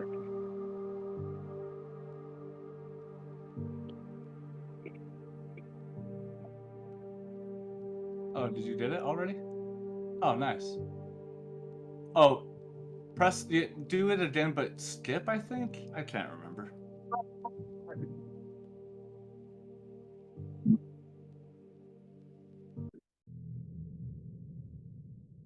There we go. So, Zephril, at this point, as you walk into the space, most of the people now are sitting in a more orderly fashion, not so laying about and taking up a lot of the space, which is nice because you're able to sort of walk to and fro now. And Sam, sort of, as much as he can, be standing in the center of this building, looks to you and gives you his full attention. Okay. There's not really much we're going to be able to do to help with these attacks, but we did provide you with 20 gallons of water, as well as great white mammoth meat. You just hear some people like make uncontrollable noises with their mouths as they just feel so like grateful. I wish that we could do more, I really do. No, we'll try our best to send for help that can actually defend this town, but this is all we can do just passing by. Thank you. What was your name? My name is Zephril Heisen, Knight of Court. Oh, thank the gods. Thank you. And he just like collapses onto his knees. Thank you. And he puts his hands up and please, if you see my father, let him know we're still okay. What direction did he head? North. Okay. Can I have a description of what he looks like? Similar to you, I assume. Slightly taller, balding hair, large beard, and kind of a big belly. He's pretty obnoxious, I guess. And then he just starts crying as he thinks he's describing his dead father at the moment. I understand. I can't make any promises, but I will try my best. Thank you. And he just sort of tries to step up and grab your arm as he sort of helps you, uses you to help stand himself back up. I give a warming hug, and I bid my farewell. And you just... Oh, my bad. You just hear some people say, thank you, thank you, thank you, and, like, more people are sobbing because, like, maybe this is going to be some good, and, as you leave, you see Saffron... did you say you were sitting outside of the building? No, I was in my mobile home. Oh, that's right. Oh, yes, that's right. I forgot. Yeah, she made herself some mammoth meat, some grains, and some hot meat, and she's just sitting in her bed, just eating quietly. Okay. Zafril, you do notice that down the way your companions have Congregated? Congregated and looks to be setting up to go wherever. As you make your way there, the rain has now, if it started at a 1, it got bumped up to 3, and now we're at a 4. We're starting to get to the point where if it rains any harder, it's going to be really demoralizing, if you get what I'm saying. Especially from the rain last night. But you continue forward, and it's So, go ahead. Once we all meet up and start heading out of town, I'd like to stop at the edge of town. On the north end of town? I guess it would be kind of If that's the direction northeast, if that's the direction that we're heading, we didn't really get any clear answers of where Null is actually at. But I'd like to relay the wish from Sam over to whoever wants to listen.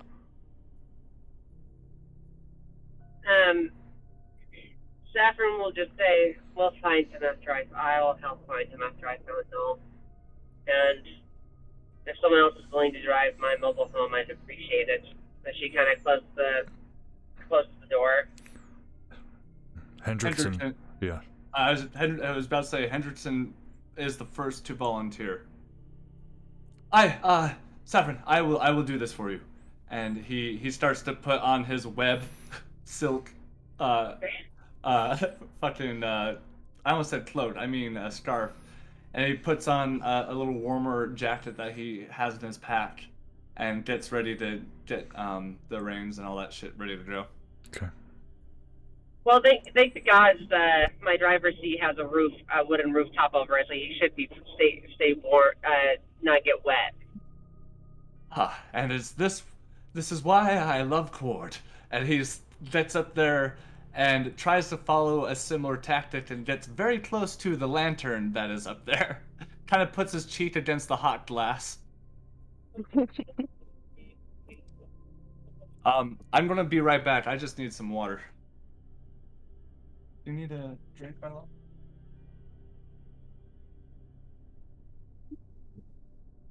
Peanut butter, what are you doing?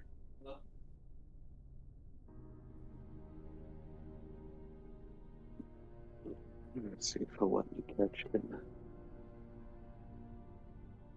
No, you come here, bud. Hey. Come here.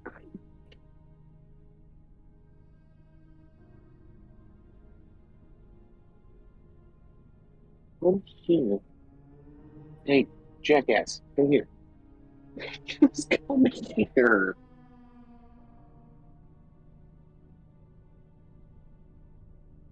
Good grief, I just want to show you off.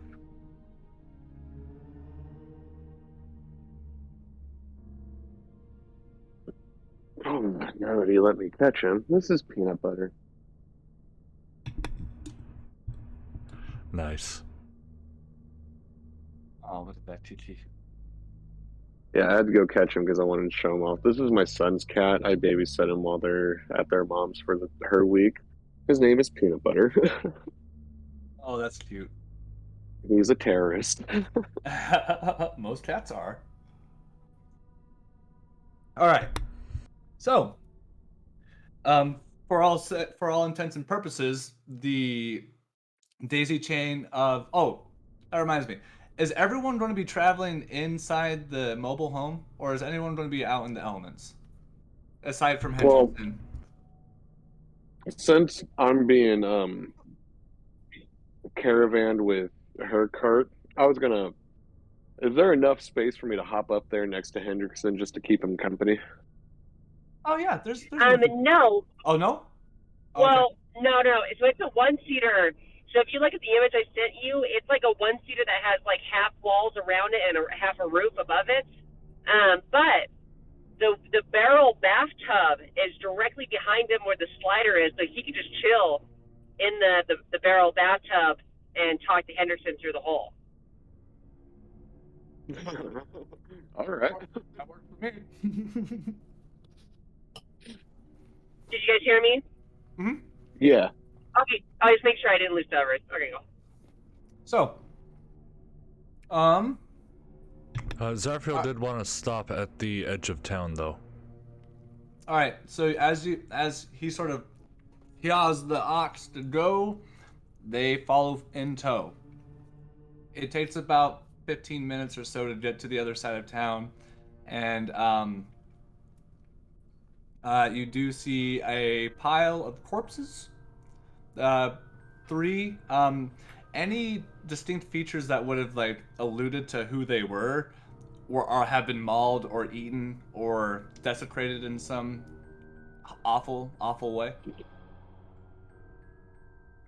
Yummy. So Zafriel hops out of the cart, Okay. holy symbol and a book in hand, and he just starts to kind of whisper a soft prayer in Celestial, which translates roughly to, Tord, I humbly request your assistance in helping this town. These people are terrified and I can do nothing about it. Please lend me the strength or lend them the strength to survive this. I will continue to do my best to serve you in the holy light of Cord. And that's... Go ahead and make a religion check. Unfortunately, it's at disadvantage because you're exhausted. For those who haven't heard Celestial before, and this is up to you and your character if they would have heard it before this point or not. Celestial, when spoken, it sounds like a beautiful song being sung. It's almost like a melody. It sounds very harmonious, and there are no distinct words or like expressions as far as your ears are picking it up, if that makes sense. So that is at disadvantage a 13. 13.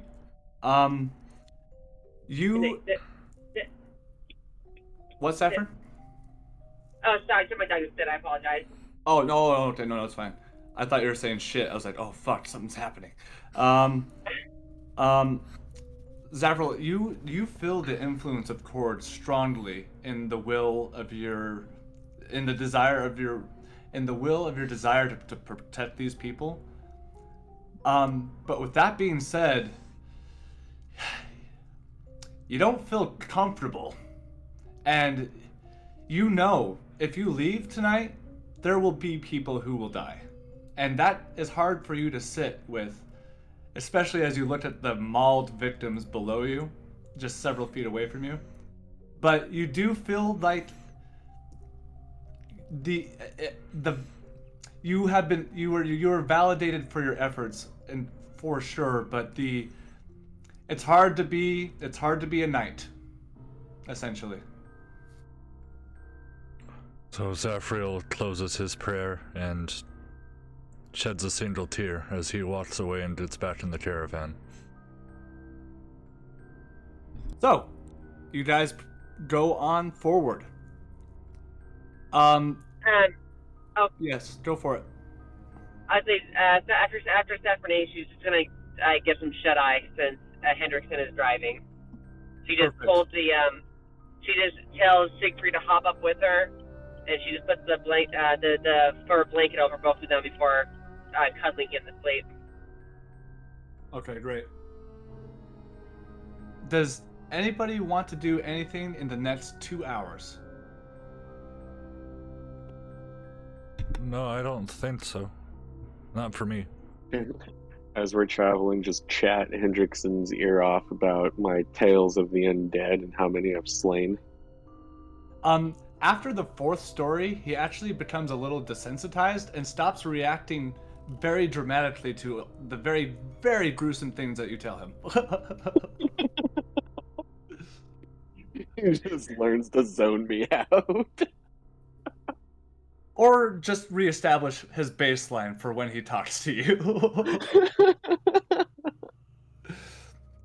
Can you have Hendrickson make a perception check? Since he's the one kind of like looking out on the road. At disadvantage, that's a natural 1 with a total of 3.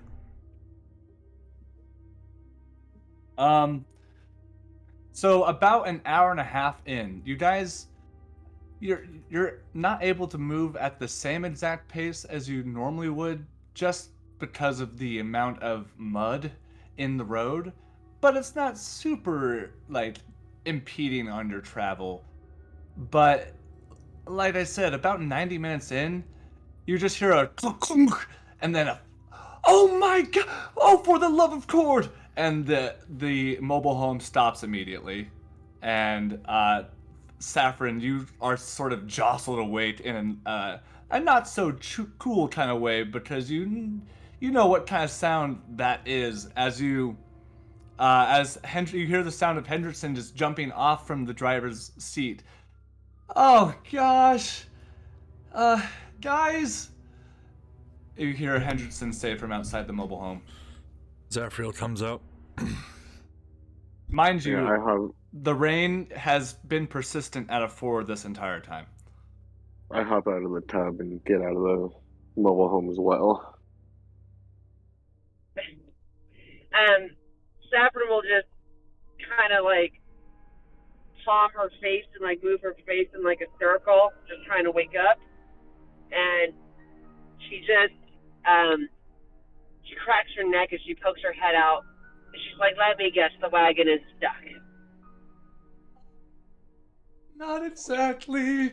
And you see him make a face that like maybe something worse happened. She sighs and she goes, "What happened?" I think something happened to the wheel. For those who got out at this point, you look at the wheel that didn't. What would you call it? The thing that connects the Spoke. 2 wheels in the back? Spoke? That goes all the way across though, from The tire to axle. tire. Oh. No. It's like the rod. Drivetrain. Is that I wish I It's knew an more axle. about cars. Axle. Is that what it is? Yes, it's the. Yeah. I'm the trust the mechanic. It's the axle. No. I know. No. So basically, you got the wagon here, wheel, and then there's a rod that goes all the way across the length from the side that connects both tires. So they That's spin the all the time. axle. That's the axle? axle. I thought the Yes. axle was the thing inside the tire. Nope. That's the rim. I'm not smart, guys. I don't know shit about cars. What do you mean the thing inside the tire? I know how much damage dragons do. All right. That's all you need to know. Anyways, Can the I axle. say I That just encounter. noticed that our Discord is named Durgeons and Dwagons. Yeah, Dungeons and Dragons. So Anyways, the axle is broken and compromised. Not all the way, but it's definitely like kink. wait.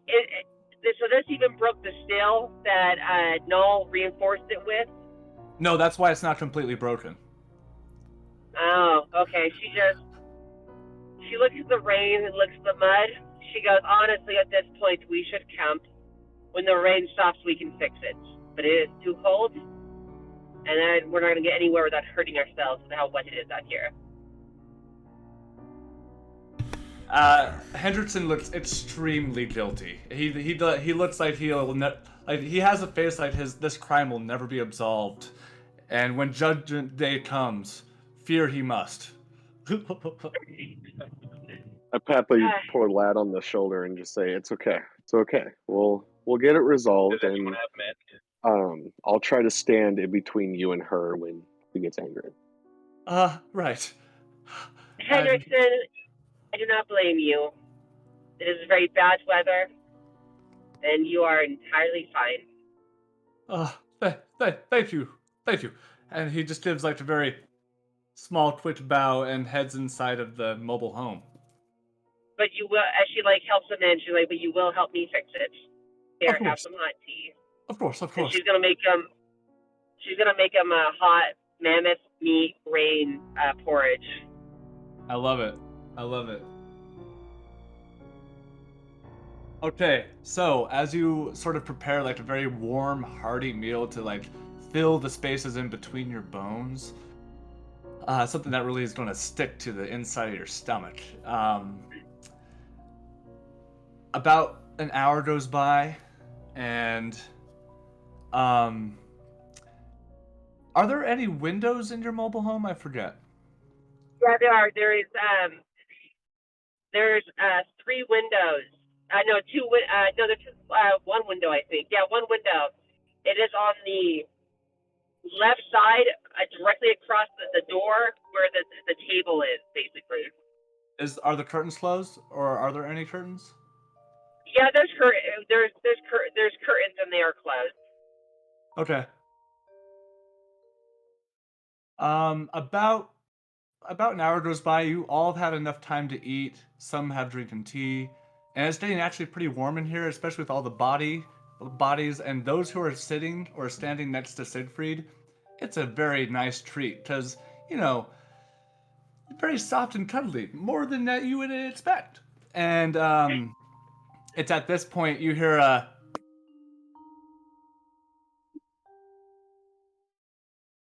you just hear a constant tap and like a little bit of a scrape, and then you feel the mobile home like is kind of moved from momentarily, and then you hear more taps, but from different sides of the mobile home. Do you guys want to do anything?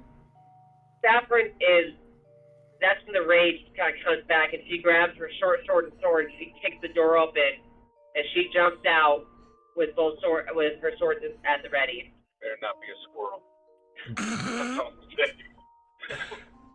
Before we get to her doing that, are you two doing anything? Yes, I am. This feels oddly familiar to Angus. He is drawing his longsword and equipping his shield and going right after her. Okay, mind you, it's pretty cramped in here. Zachriel. Hendrickson, stay in here.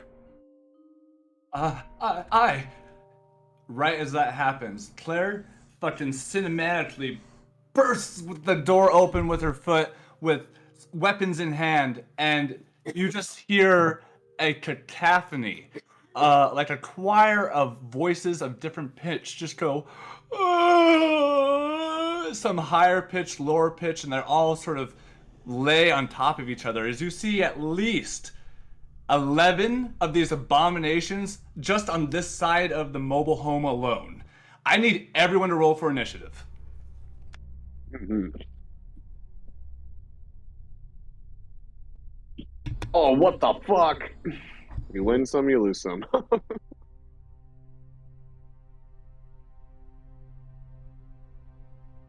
Okay, so Do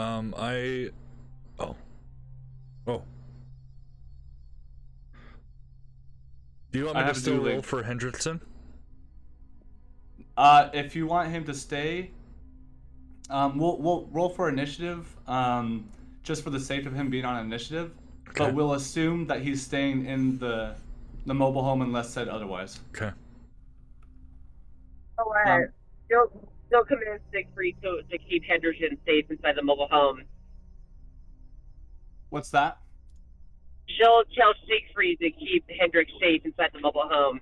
Okay, done. There's some new music for you, brother.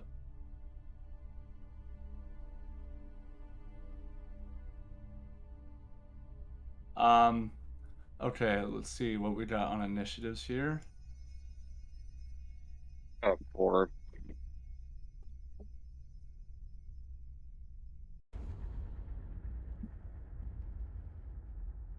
Okay, can you roll initiative for Saffron as well, Tucker? What is the initiative? That's going to be a +4. Hot damn.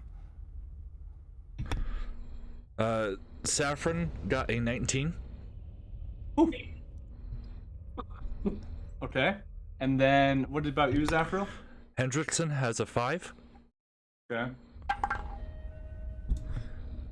And Zafriel has 14. Okay, so we're going to go 14 on Zaf, and then Endless got a 4, and then what did you roll? Hendrik roll again? Oh, Hendrickson has a 5. Okay. All right, so Andy, and then we're going to go Henji. All right. So, at the top of the round, we have Saffron. As you kick open the door, and you just hear all these sort of like disgusting. They just start like almost like infants. They just kind of like wobble towards you. What do you want to do? She screams, "My job is to send you to Nibelheim. It's Hell's job to sort you out." And she charges one of them with both swords and attacks. Okay, so we're gonna go ahead and roll. Oh, that's it. Go ahead and roll 2 attacks, Tucker, and that's going to be with your short sword. You said. Long sword and short sword. I have dual weapon fighting. Oh, okay, great. All right. That's going to be attack. For the long sword, it's a +7. They're both +7.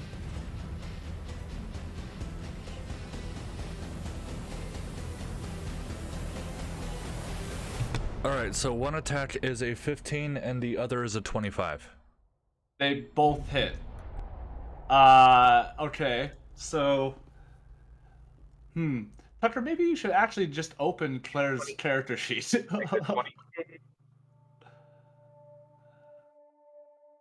But the damage Give for me the just 1 longsword second, sorry. is a D8 +6. Oh, I can probably. Let's see what happens when I do that. It's gonna be laggy. Oh, it might be. Let's see here. I bet this won't resolve until he gets back. We'll see. Sorry, I'm pulling it up right now.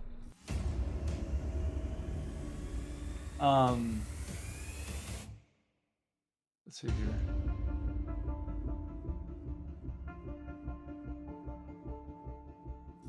It'll take forever, dude.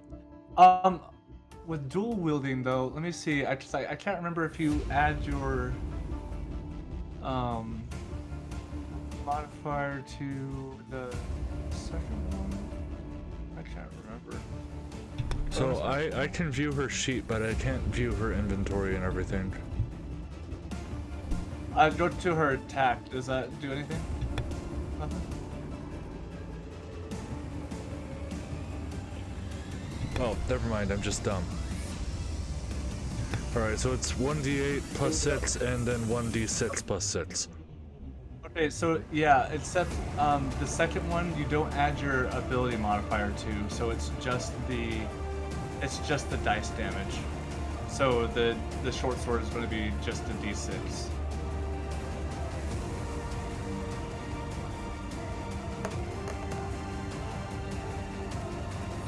Okay, so in total that is going to be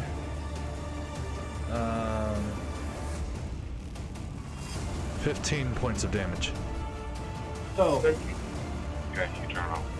Saffron, as you kick open the door and just kind of like, "Ugh!" You just like run out to the first abomination right in front of you, and it just like has two eyes that are like almost nearly on the sides of its head, like a goat, but they're very, very bulgy, like a frog, and his lips are like having a hard time containing the swollen tongue that seems to be like surgically put inside of it as it sort of like lays out and sort of like wiggles with a disgusting You're gonna be left. slime on it. You, you raise up your longsword as you cut the tongue off and slice and follow through with your slice as it dashes into its chest, and take your short sword and Not stab here, right? right through its eyes. As you pull out, it falls down and immediately just kind of yeah, it's like struggling to breathe as it perishes. And Seabird looks at it and just says, "Treason, Niflheim, you scum." Okay, so next up on the initiative is going to be Zafriel. Drive 5 miles. Zafriel is going to run Kill out you of. outright. Oh, sorry. Sorry, what was that, Claire? Oh no, sorry, I was talking to Aaron. I'm sorry. Oh, okay, no worries. Zafriel is going to run out and backflip on top of the caravan, and as soon as he lands, he pulls up his holy symbol and uses turn undead. Okay.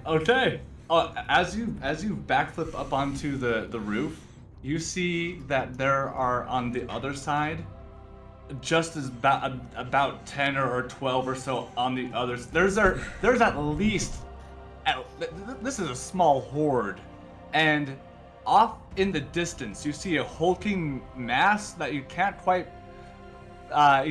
put enough detail to, walking towards you, maybe like 100 or so feet away. But when all the chaos, you reach for your holy symbol and this light starts to well up inside you. And what do you want it to look like when you cast Turn Undead? I'd also like to simultaneously go into a rage.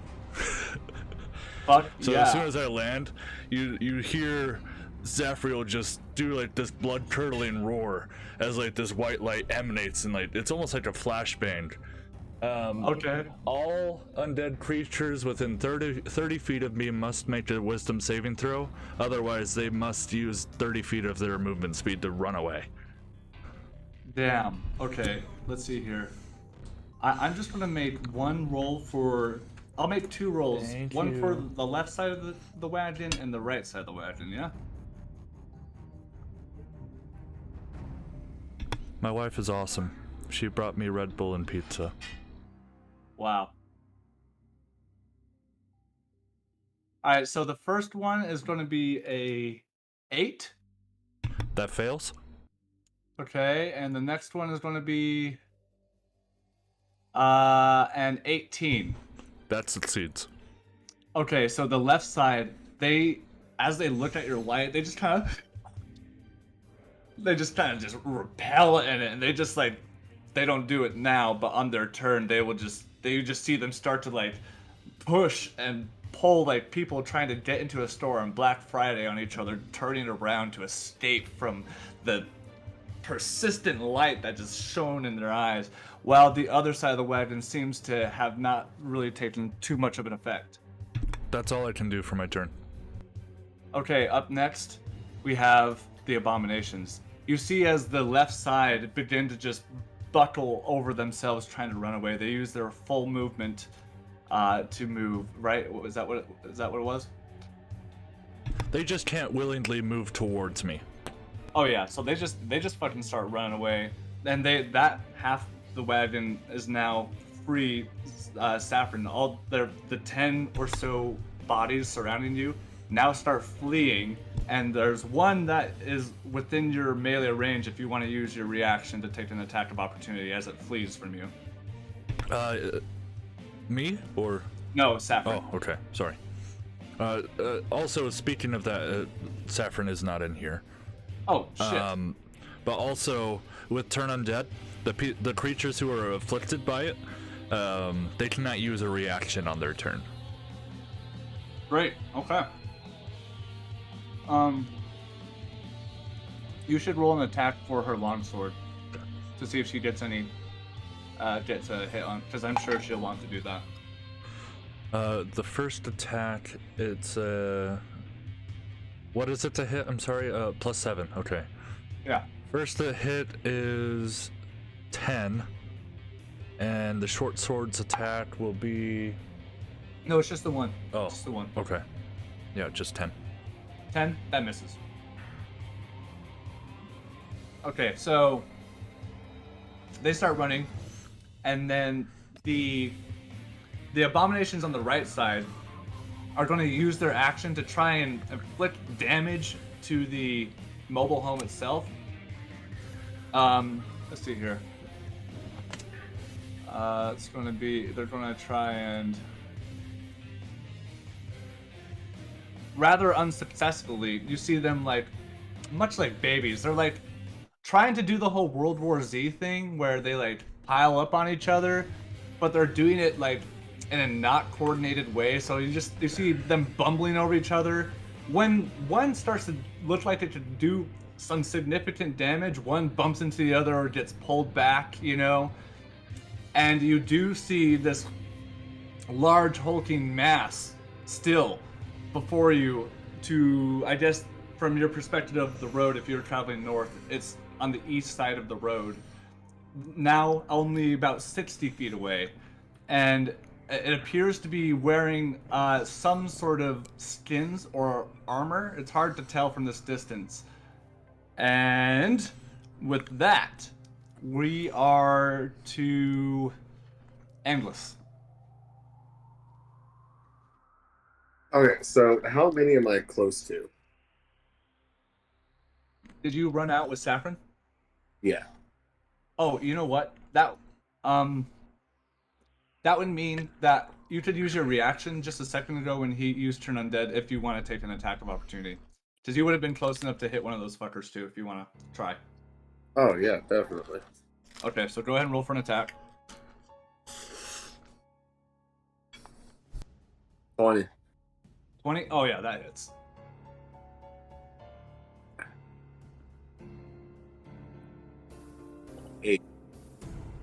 Nice. Okay.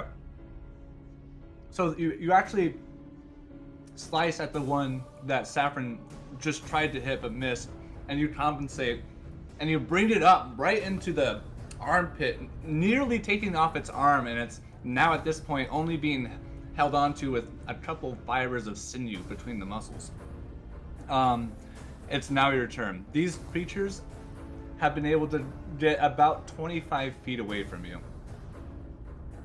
And there's also on the other side of the wagon, you don't know how many is over there, but you definitely hear commotion coming on from that side. So you have enemies on that side and the enemies that are now attempting to run for their lives. Okay, can I still attack the one that I lopped at? You'd have to use 25 feet of your movement to go away from the mobile home to do it. You know what I mean? Because they basically use their turn to run away. So you'd have to like catch up to it to go hit it. You know what I'm saying? Yeah, okay, no, I don't want to do that. And you said there's some on the other side of the mobile home. Definitely. You can definitely sense some shit going on over there. There's also a big fucker on his way. I'm going to use my movement to move over there. It only takes like 15 feet of your movement, and when you go around the corner, it's like that thing where like they all stop and go, huh? And look at you, and you're like, oh, fuck. And they all just start to like bustle on themselves. You can use the rest of your movement to get into melee range with them if you'd like. Mind you, there's like at least 11. All right, to vanilla. Let's go. But yeah, how do you want to attack? I'm gonna use my movement to get close, and then I'm gonna swing as holding my shield in front of me. I'm gonna swing as hard as I can with my longsword, and that's a 19. That fucking hits. And we got a 7. Okay. Second attack. I'm gonna use my second attack to slash upwards. Oh, that one's bad. 9. 9. So the first, how do you want to describe the first hit? First hit, I'm just gonna slash straight down as hard as I can. Oh yeah, and you nearly you're used to fighting undead. Their flesh typically breaks pretty easy, so slashing large gaping wounds is pretty normal. But this feels like a hot knife through butter. Like it feels too easy to cut through him, like almost like Jello. And you see as he stands there, you almost bisect him, but he's barely holding on with like some of the rib bones and sinew and muscles tissue keeping his body in half. I mean, whole. And as you go for the downward strike, one of the abominations literally right behind him bumps into him on accident, and you just barely hit the ground right by its foot. Awesome. And then If you want, you can use a bonus action to cast Hunter's Mark or anything like that. And also, you do notice about 60 feet east of you, off of the road, you see a hulking mass coming towards your way.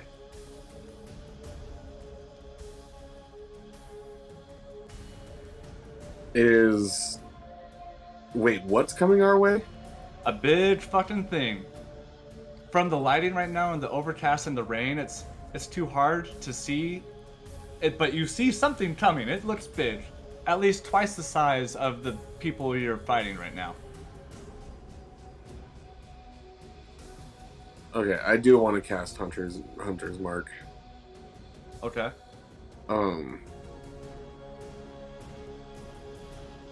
How far away is that thing? Approximately 60 feet. Okay, so he's coming quick. He's moving about 30 feet around. Okay, I'm gonna start with Hunter's Mark on one of the undead creatures that's in the 11 that I'm attacking. Okay. As that happens, it's now Hendrickson's turn, and he just holds the fort. Continues holding the fort, and we're on the top of the initiative, which is Claire! Do we want to just either hold her action, or we can just autopilot her? I don't know, man. Well, I do you feel think, like Bobby? Claire would see this hulking mass come our way and pull out her bow. That's what I would think, but like, would she be interested in, do you think she would go after the ones that are running right now? Or would she join Endless on the other side? I don't know, man. We could just say she holds her action, and if she hasn't come back, we could autoplay it. Yeah, we'll do that. Okay. Alright, so up on the nets then would be Zafril. You're up on the roof, and Yep. you see Endless book his ass around the wagon and start to try and fuck up some of these abominations, and it's like he looks like he needs help soon because he's gonna be overwhelmed probably. What would you like to do? Zafriel takes a look at his surroundings. He's going to jump about 8 feet away from the wagon, in the direction of the other side of the horde. And as he jumps off, he's gonna land using Thunderclap, using Channel Divinity to do maximum damage. That's badass. Okay, what's the save? The save will be... Oh, sorry, When you have the D&D Beyond minimized, it like changes the controls a little bit. Oh, doesn't matter. My guys literally just rolled a nat 1. Oh, well. For continuity's sake, it's a Constitution save. But Okay. so as I land, you hear like nothing for just about a split second, and all of the creatures within a 15-foot cube are gonna take 16 thunder damage. So, Endless, the one that you were just trying to fuck up, it just kind of like almost looked like it was put in the microwave. You see its skin just kind of, and it just explodes, and you see 3 other ones drop like flies. Their constitutions not as strong as the others around them. And at this moment, you just hear the ones that are still standing. At this point, 7 are now standing. They look to each other and just start doing that wailing cry, and just start to move more chaotically. I'd like to use the rest of my movement to sprint towards this hulking figure, pulling out my shield. Okay. I'd say you probably get a little, like 20 feet more closer. So at this point, the distance between you and him is 40 feet. Okay. It's now the Zambi's turns. So you see one try to start to pursue Zafriel, but it almost right out of the gate is not fast enough or ever will be in its life to like catch up to him. So that one turns around and just looks at you and goes, "Argh!" And it reaches out its arms and just kind of, "Argh!" And right as that happens, you see like little serrated bones kind of like come out of its arms, and it just starts waddling towards you as all the others do as well. And they just want to give you the biggest group hug you've ever experienced. Are you ready for this? So, okay, that's one nat 20. Yeah. That's 9 to hit, which misses, I'm sure. Yeah, I'm an 18. 4 to hit. 14 to hit. Damn. 17 to hit. One more. Oh no, 2 more actually. 11 to hit. Jesus Christ. And another 11 to hit. So, Endless. You see, you go much like how a professional athlete gets into the zone to perform. You just set in inside yourself, and with the amount of flourish and dance and footwork, you maneuver and parry every single one of these abominations as they pile in on you, trying to like consume you, but you are able to fend them off. It is until you hear a large sink of a flesh drive into your shoulder blade, nearly breaking your clavicle bone, as you look over and you see one of the abominations that had been attacking you has like this disgusting like axe-like arm that just sort of is a continuous flesh color that sort of just kind of, you know, prototypes itself out of its hand. And that's going to be the nat 20.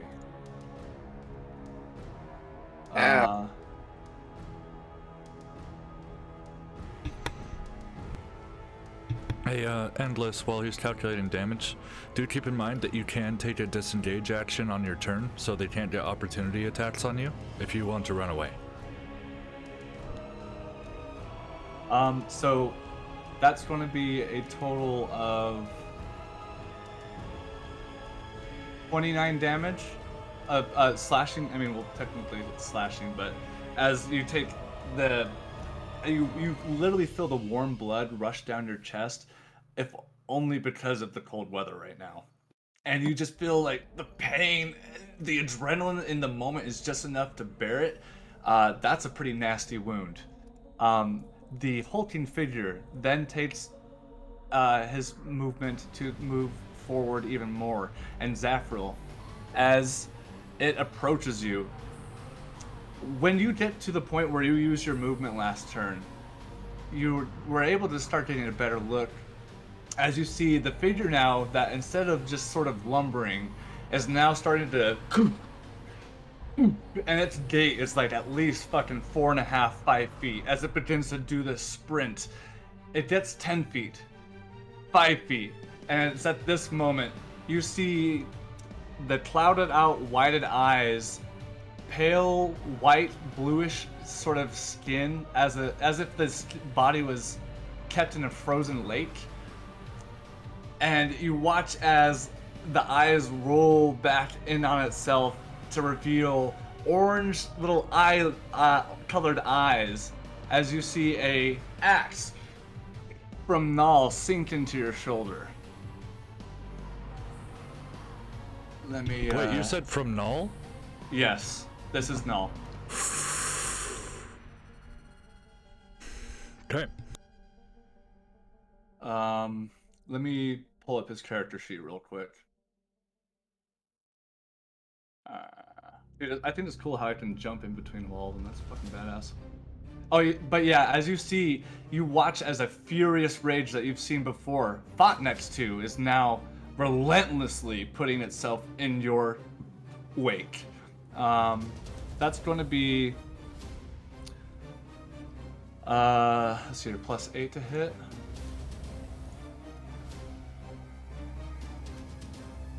Damn, is a 14 hit? It does not. So, as the axe comes in, he is moving just a little too quickly, and you're able to move just out of the nick of time as he, and you see the earth below it just kind of break in a little bit, like a couple of inches, just kind of breaks into the earth as he pulls his hand axe up again, and great axe, and goes for a side swipe. That's going to be. Oh, okay, that's gonna hit 21. Yes, that hits. Okay, you're gonna take a total of. Ooh, I just rolled max damage.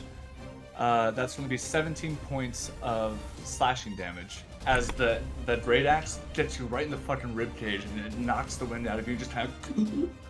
And if it weren't for your rage right now, you would most likely have been toppled. It is now. So I take 8 damage from that, or 7? Oh, from the hit? Yeah. I mean 8 17. or 9. Well, I'm raging. Oh, right. I forgot that you're raging. So that would be. We can round down 8. Okay. At this point, since Claire has not come back, I think between the three of us, we can try to play her character honestly. So because she didn't take her turn last turn, she's on the other side of the wagon. We should have her act real quick. Okay. And then, because we're coming up on her turn again. At this point, with the hulking mass being so close, I think she would be able to know. I don't think she would attack him. Right? I don't think she would attack him either, nor would she want any of us to attack him either. Well, so I guess we just have her shooting the ones that are running away. Yeah. Right? Yep. Yeah. Or the one. Actually, let's have her help Endless. Yeah. Okay. All right. We'll have her come around the corner. She's going to cast Hunter's Mark. On the one that just dealt Endless a nasty blow. As she comes around the corner, she witnesses the axe go into your shoulder, and you just kind of. She runs up, and she said she had a melee weapon, longsword. Oh, yep. She can make the 2 attacks. So, long sword and short sword. I got it. Okay.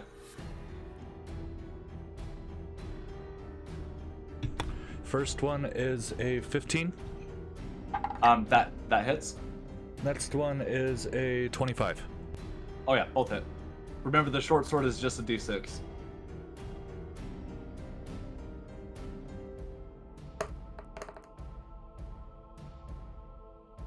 Literally the same roll. Okay, so that is going to be 15 damage. As she walks over, she sorry, I literally just put a thing in my mouth. As she comes over to you to end your assistance, she bumps into it, so it like in that motion it like pulls out of your shoulder and just leaves like a arc of blood that kind of splats and smatters up against the side of the mobile home. And in that motion, she takes her longsword and slits its neck, and in a similar fashion, takes her short sword and stabs it straight through the forehead, pulls it out, and it just falls limp on the ground. And use her bonus action. She's gonna. I think she'll just stay there. And then now that we've done that, we'll say it's at the top of the round, and it's Saf's turn. So she's looking around. She sees Null. Yeah, don't attack them. And she's gonna start suggesting, just. I think she's just gonna say that, and then she'll make another 2 attacks on one of these guys. First attack is a 16. The damage from one might kill one. Okay. The long sword is 16. The short sword is 23. Both hit. Okay. Because these guys were still hit by your thunderclap, right? Yeah. It should have been able to hit everybody. Yeah, it did.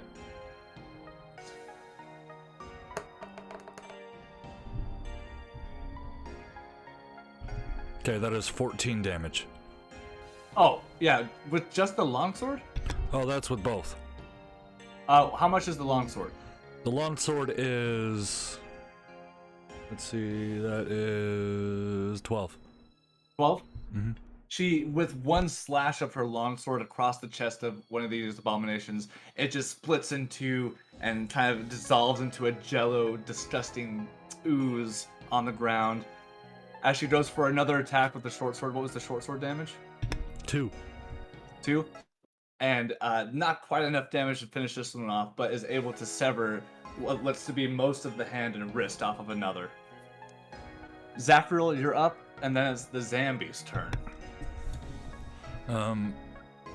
Zafriel kind of looks back as she mentions being blinded by a rage. He's going to just go in for...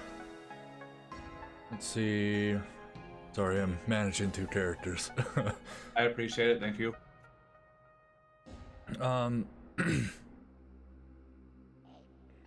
Zafriel is going to attack Null. Okay. This attack is going to have an additional d6 because of my class. Okay. Okay, gonna do a strike with the Warhammer, which is 20, not natural.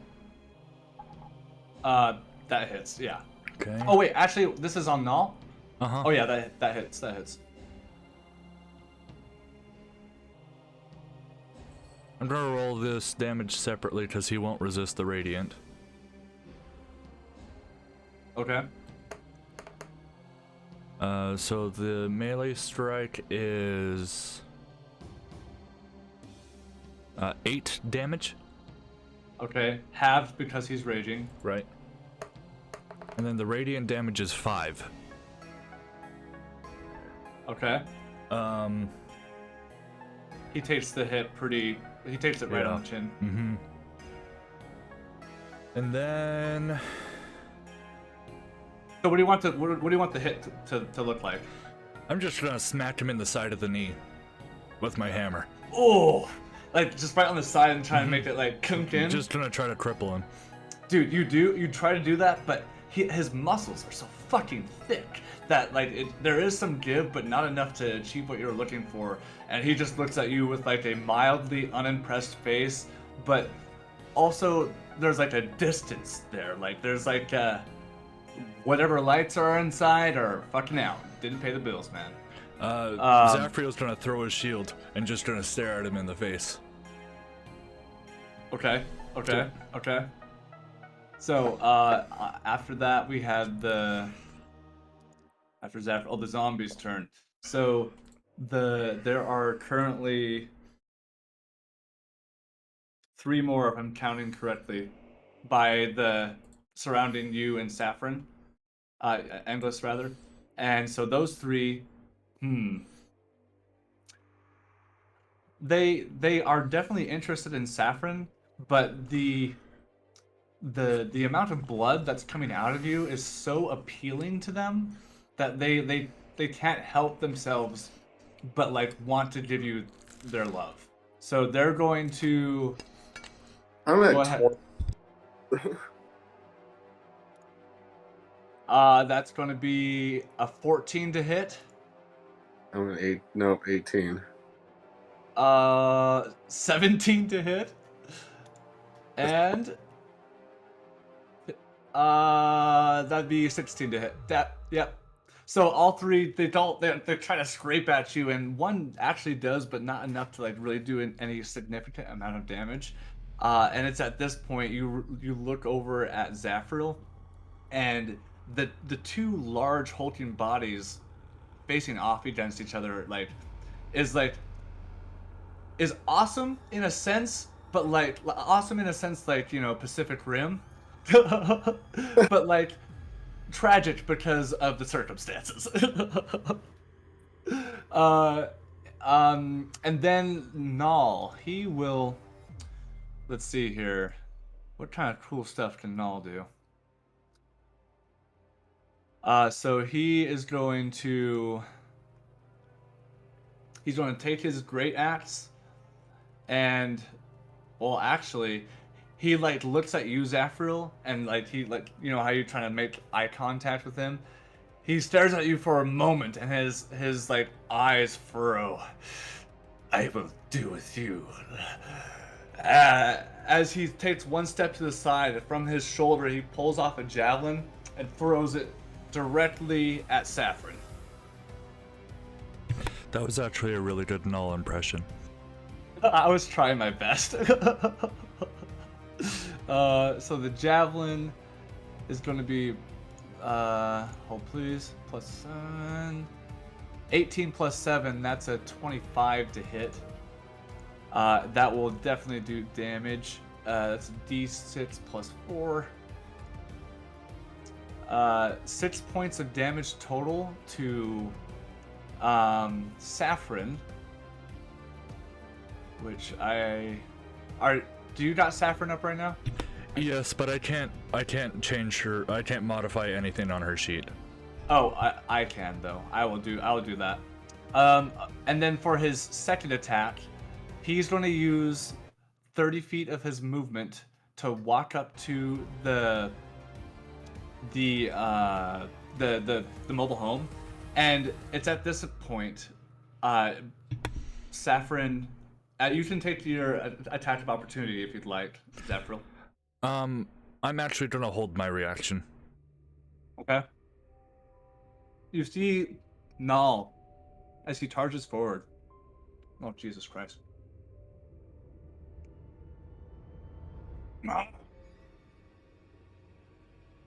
As he charges forward, there's this like hesitation in his steps.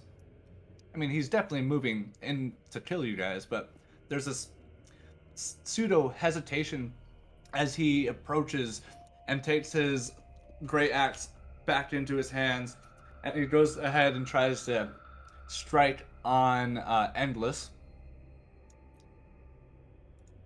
1 second. I have to. Oh, there we go. That's going to be. Oh man, that's a 13 to hit, which I'm pretty sure misses.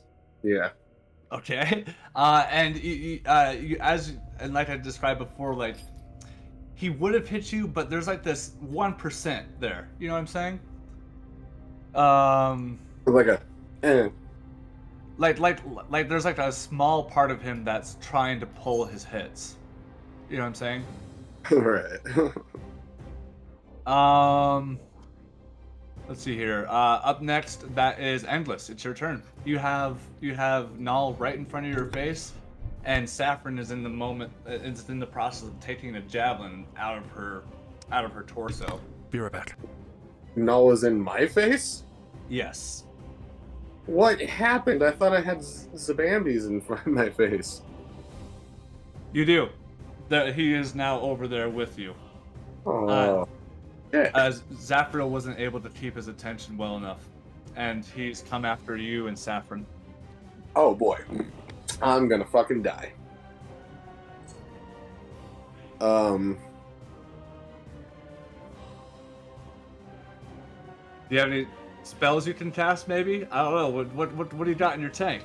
So, okay, so here, I've been meaning to like ask you because so I've got Cure Wounds and I've got Hunter's Mark, but at one point I got a oh hey look there she is.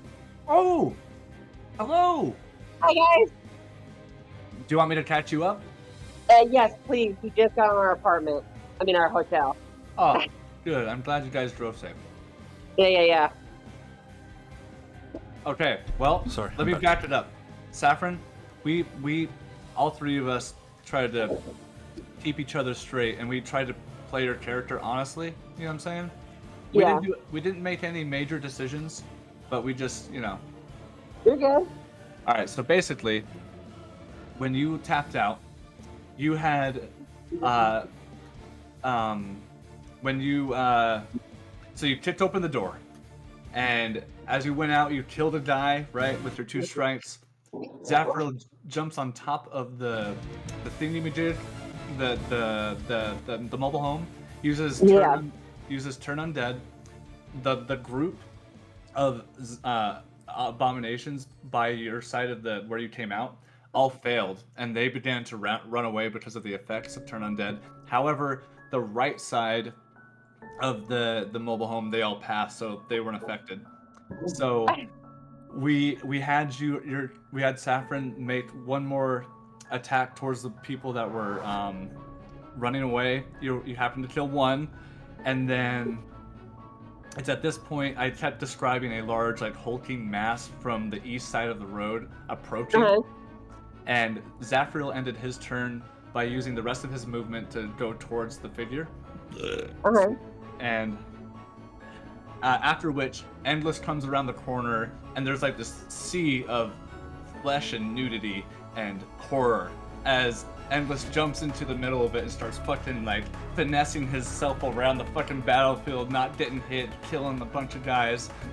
And Zafriel jumps off when he jumps off of his off the mobile home to go towards the hulking mass. He uses Thunderclap when he lands on the ground, which does a lot of damage to the horde that was on that side of the mobile home, and also killed a couple. It was at this point, on the next turn, I revealed that the hulking mass now, instead of lumbering, is like, and it has like this huge running gait of like 5 feet. It's enormous. Oh wow. And you notice as it got closer and closer that it was a familiar form, and as you come around the other side, because at this point we decided that since those guys were running away and there was more immediate danger on the other side, we all decided that you would go on the other side to help Endless out just a bit. So you killed two of the guys that were harassing him, and at this point the hulking mass had made his way up and met Zafriel as they kind of went off the road, and it appeared to be a large, pale blue skin colored, almost like the body had been kept in a frozen lake, with clouded over foggy eyes, and a sort of like unnatural look, a raging Null as he goes toe to toe with Zafriel, and at this point has thrown a javelin towards you, has hit, didn't do a bunch of damage. I think it only did 5 points of damage, and has now come up to Endless. And at this point, we kind of like said that like your Saffron would probably be like, hey, don't fucking hit him, and so we've kind of been trying to play under the context of maybe that's how you would be handling the situation. But regardless, we are coming back into initiative. Whose turn was it before Saffron joined back in? It was Endless's turn, right? Yeah, it was. We were on me because I needed to. You were asking me what spells I had, and oh yes. So I've got Cure Wounds and I've got Mark, but at one point I had gotten a scroll fireball, and I don't know what to do with that. I don't recommend using that here. Sorry, real quick question. Sorry. Yes. So what's going on? So Noel showed up? Yeah, but he is not of himself right now. He has like a very undead-like appearance. Oh fuck, okay. And he has like bluish pale skin, like he's been kept under frozen water. But just as furious and intimidating. And it's a little scary coming from the other side of the fence. With that being said, you have a scroll of fireballs that's definitely usable. And it would just work per the spell fireball. You just have to make an arcana check to be able to cast the spell. Like you reading the spell, you make an arcana check. And if you pass the DC, you successfully cast the spell and then the scroll burns up and is unusable after. You can also fail to cast it, which either something bad could go wrong or the spell fails and the scroll is still consumed. That's how that works. Okay, so the scroll is a one-time. Yes. Although wizards can take scrolls and copy and paste it into their spell books and keep it permanently, but that's about it. Okay, I'll Zafrael, and I won't use it here. But I am like dying. I definitely need to cast Cure Wounds. Okay. I think you guys also bought potions too, if I recall. Oh, I did. I could not say. I can't remember, to be honest. Yeah. How many of these do I have? I have 3 potions of healing. And that takes a bonus action to take, so if you want to, you can also drink a potion. That's a bonus action? Yes. Okay. So I can still take my regular actions and then take my bonus action as a... I'm also out of spells, so I can't heal. You can potentially use your action to cast Cure Wounds and drink a potion, or attack and drink a potion, or whatever. Cast a spell, whatever. Yeah, any of those options would really do. And just for context, Claire Saffron and Endless, right now, you guys are standing on the right side of the mobile home, just off the road, right by it. There are 3 baddies in front of you, as well as Null, but he's both in your guys' space, but more in Endless's grill. And and Zafril is about 20 feet away. Where's my mammoth? It's being a mammoth next to you. Okay, cool. Okay, I'll wait till my turn for any more questions. Thank you. Okay, Endless, you're up, bro. At this point, I'm gonna attack him since he's up in my shit, and I know that he's going to fucking attack me regardless. What are you at, Endless? Are you looking pretty rough? I mean, I'm at 23 health. All right, so you can use your action to attack. Go ahead. But at this point, like I'm not gonna attack him with my weapons. I'm gonna throw those down to the ground and give him an unarmed strike. Okay. You can also attack with your weapons and be descriptive and just describe them in non-lethal? such a way, non-lethal, where you're still hurting him, but you're not going to kill him. You know what I mean? Okay. But I do like the thematic whole like, all right, dude, come on. Yeah, I like that too.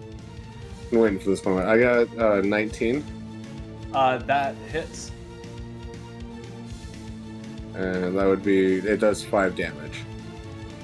Which is reduced to 3 because he's raging. Whatever, I still hit him. Yeah, and like so you like full on deck him across the face, and his face just like fucking takes it. And like Superman, when the rest of the Justice League tries to fight him, he's just like, "Oh, you fucking little bitch," and you know when he's all like, "Whatever, come back from the dead" or some shit. Okay. Did you want to take that potion for your bonus? Yes. Okay, so I believe a regular potion of healing is 1d4 plus 4, right? I Or think is it 2d4 plus 4? It might be 2d4.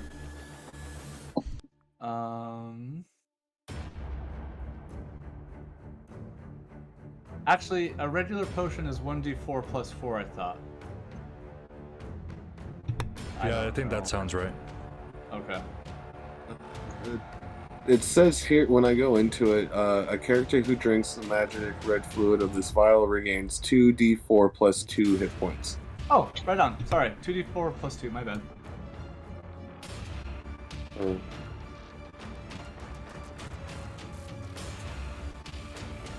I don't know my potions very well. Yeah. So 2d4 plus 2. Okay, so you kind of pull the potion out of your pack and kind of tear the cork off with your teeth and chug it down. Nice cherry flavor, actually. And you regain 4 hit points. With that being said, it's now Hendrickson's turn. Do you wish for him to continue to stay inside the mobile home?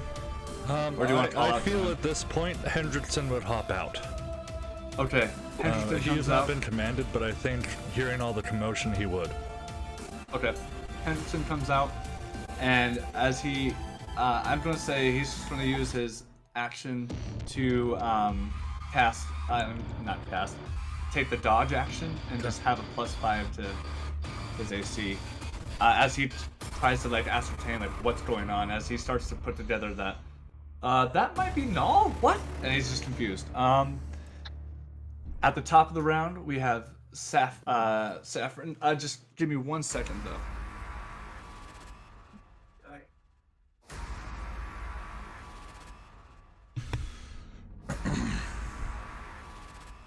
Man, Null's about to eat shit.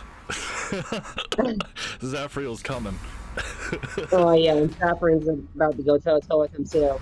It's good to go down.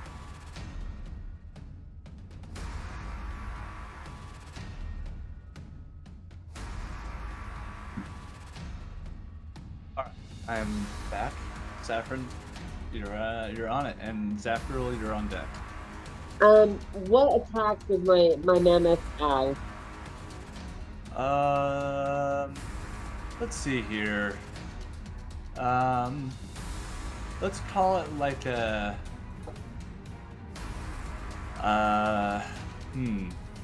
Like a headbutt or a head charge?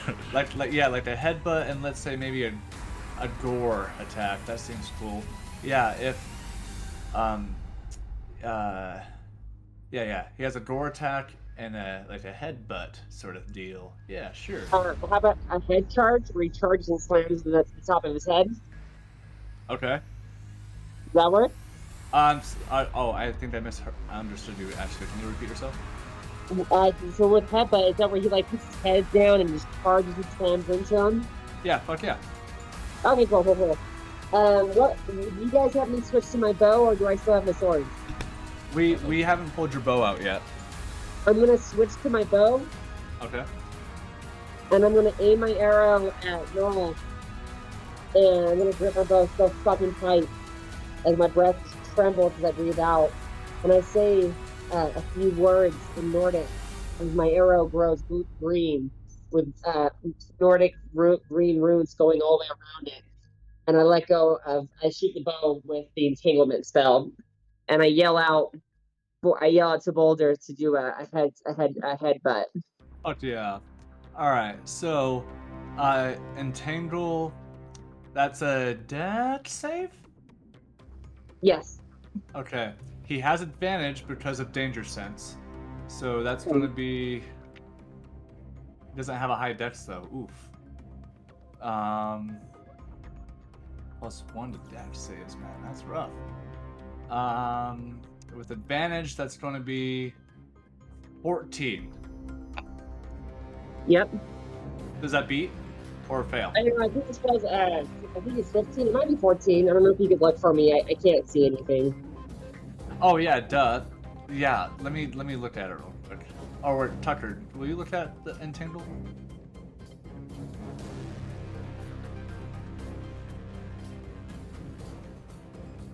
Well, I don't see it on the list because it's not prepared. I don't have. You're gonna have to look. I don't have very much control. All right, sorry. I'll do that. What's that?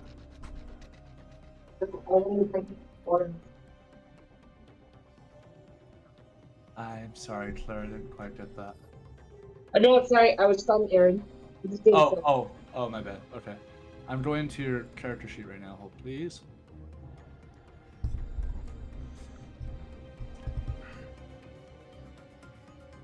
Okay. Spells. Let's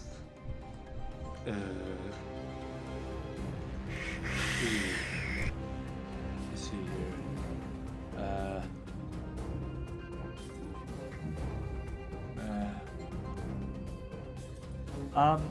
You actually don't know Entangle. You only know Animal Friendship, Beast Bond, and Hunter's Mark as a spell.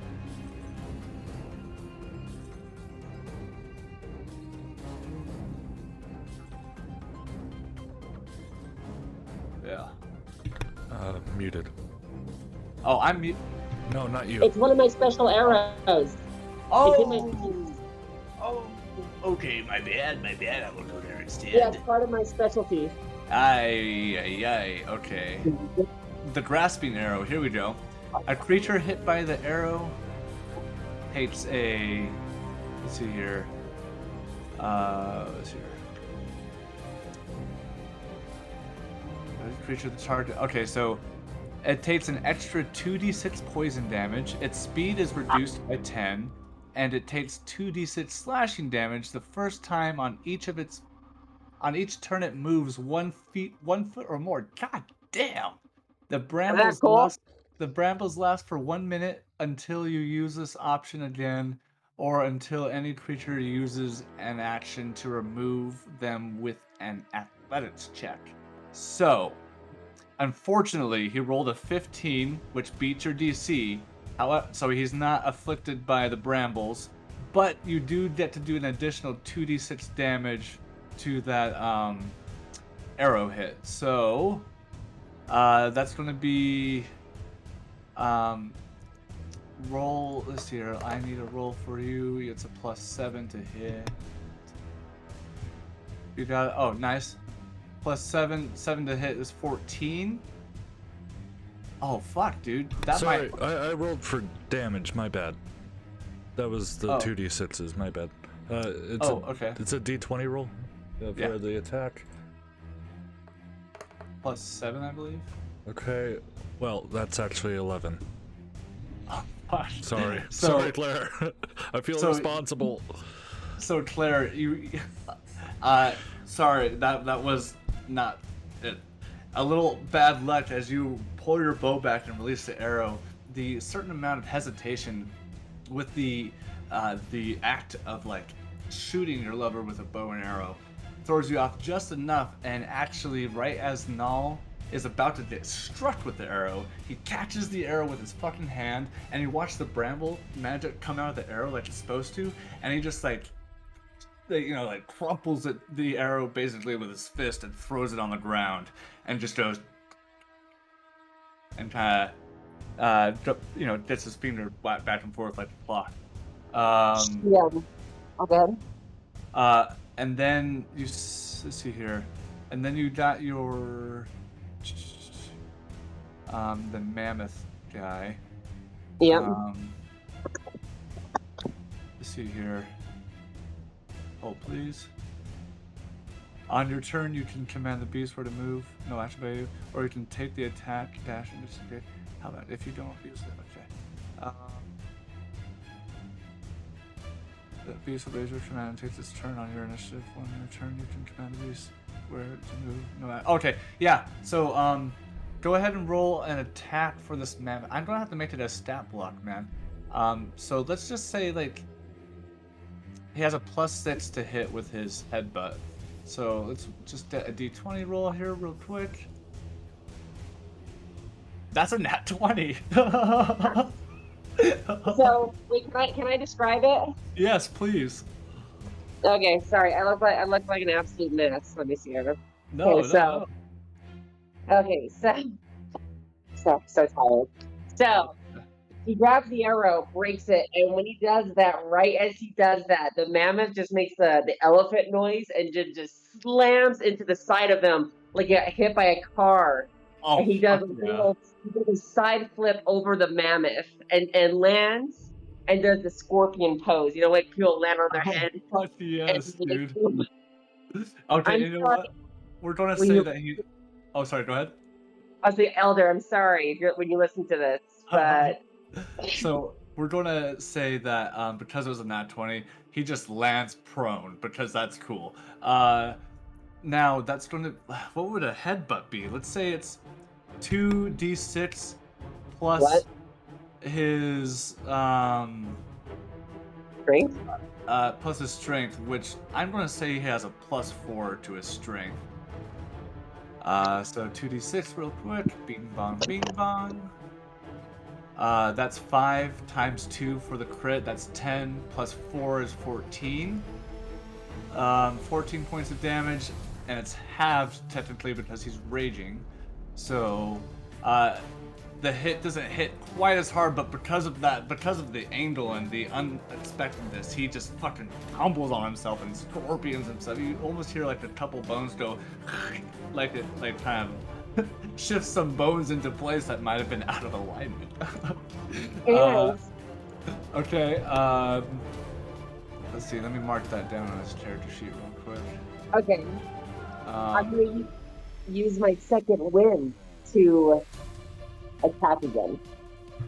oh, Action second surge. wind action surge is what you're talking about. Action surge. Yeah. Okay, you have another action. What would you like to do? I'm gonna pull the arrow back, whisper again, and just yell, "Odin, smite you, null, for not coming back safe!" And I just fire at him again. And do I get an advantage? You did a what now? Do I get an advantage because he's prone? That only works with melee weapons. Yeah, technically shooting a prone target with a bow would be at disadvantage because it's like harder to shoot someone lying down. So if you wanted to, you can hit him with a melee weapon and you'd have advantage because he's prone. Now we'll go with the rings. Okay. Entangle, and it's gonna be the entangled arrow again. Okay. And we're gonna say that's another dex save. I'm gonna say it's a disadvantage because he's prone, but he has advantage, so it's just gonna be a straight roll. Okay. Go ahead and roll for your attack. Oh, right, we have to do that. I keep forgetting. Sorry, this is the real roll. I accidentally rolled preemptively. That is a 15. 15? Plus Oh, 9. that might just barely hit. Let's see here. Let me go to Nala's 15 character plus sheet. 9? 15 plus 9. No. Oh, I think. Oh, I think. we have Oh, a actually, plus- the +9. This is actually a 17 rather than 15. Oh yeah, 17. Yeah, 17. Oh, his armor class is 16, so it does hit. So it fires true. And now he's gonna roll his straight dex save for the bramble. 8 plus 1. 9. So he fails. So So he he's takes. entangled and prone. So the total damage rolled is going to be 1d8 damage for the bow, which will be halved, and then the poison damage, the 2d6 poison damage, which he won't be, and he's going to be brambled up.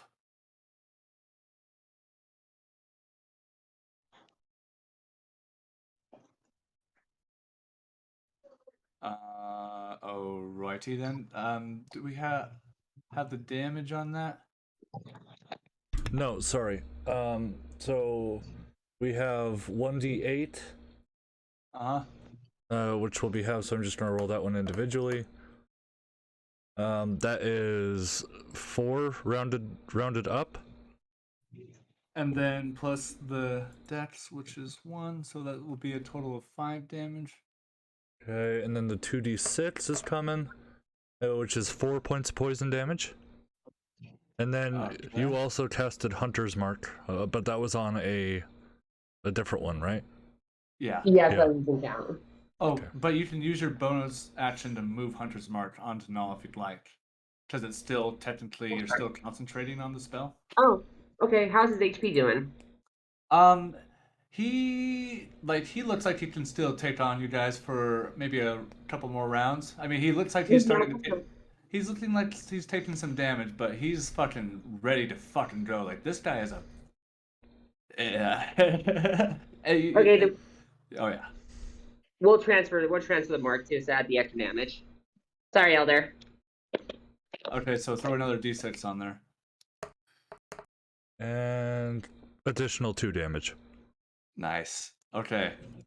With Hey, Saf's okay. turn, we have Zafriel on deck. I mean, Zafriel up and Zambi's on deck. Okay.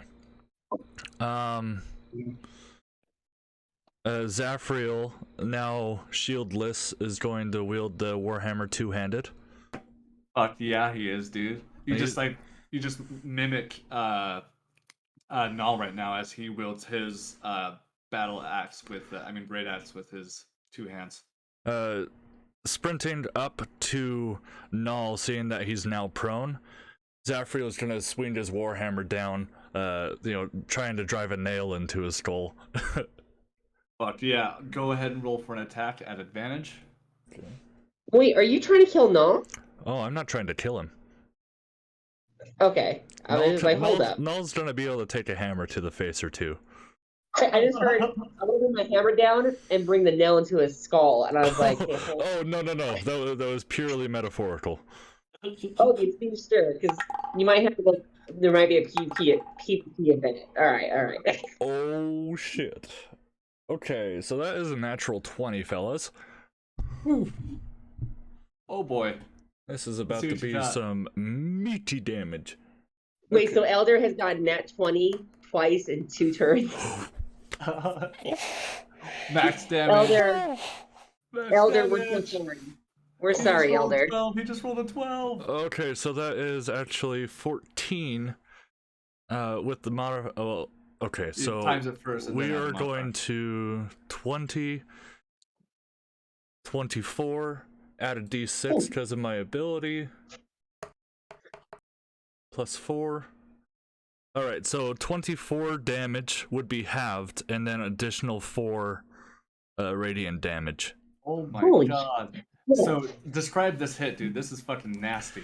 As soon as I turn my eye and see him catch the bramble shot, I immediately start running over, and then for all of a sudden, Zafriel didn't notice this freaking mammoth come charging him. So as he lands prone, Zafriel just runs up and takes the opportunity to. Fuck yeah, and in this moment of him not being able to ascertain where most of the threats are coming from, in that moment you just and it lands literally straight on the fucking forehead, and when you pull away there's an indent of where your hammerhead was in the middle on his mind's eye, and you see his eyes go cross-eyed for a second, totally fucking dazed as he just sits there. I'm also going to use the rest of my movement to run into the rest of the abominations. They're kind of right there in the space. It's basically you have Saffron, and then Endless over here, 3 baddies, and Null, and then maybe 5 feet behind them is the mobile home. Okay, yeah. So I'm just gonna run right in their face, and that's all I can do. I'm out of spell slots. Okay. All right. It is now the zombies' turn. To be honest, the last 2 rounds I kind of forgot to have the other bad guys attack because I forgot. They were loving each other. Yeah, they're all kind of just hugging them. So now seeing that Saffron is putting out more of a threat than before, these 3 guys, who all are almost identical. They almost look like they came out of the same batch, or they're triplets or something. That's kind of weird. They all kind of turn towards you. Endless, one of them has to leave your melee range, so if you want, you can take an attack of opportunity on one of them. Yes, definitely. I want to, because I'm still in the. I'm gonna pick back up my longsword and take Okay. take a strike. Go for it.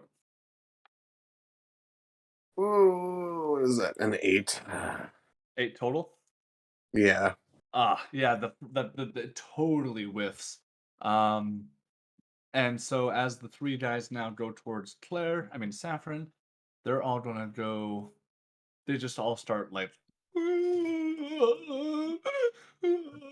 as they go. They just seriously want a hug so badly from you. So they just come up on you. One has a 15 to hit.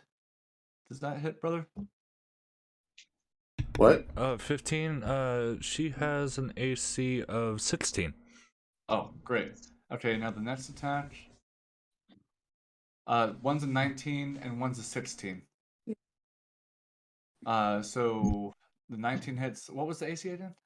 16. Oh, so the last 2 hit.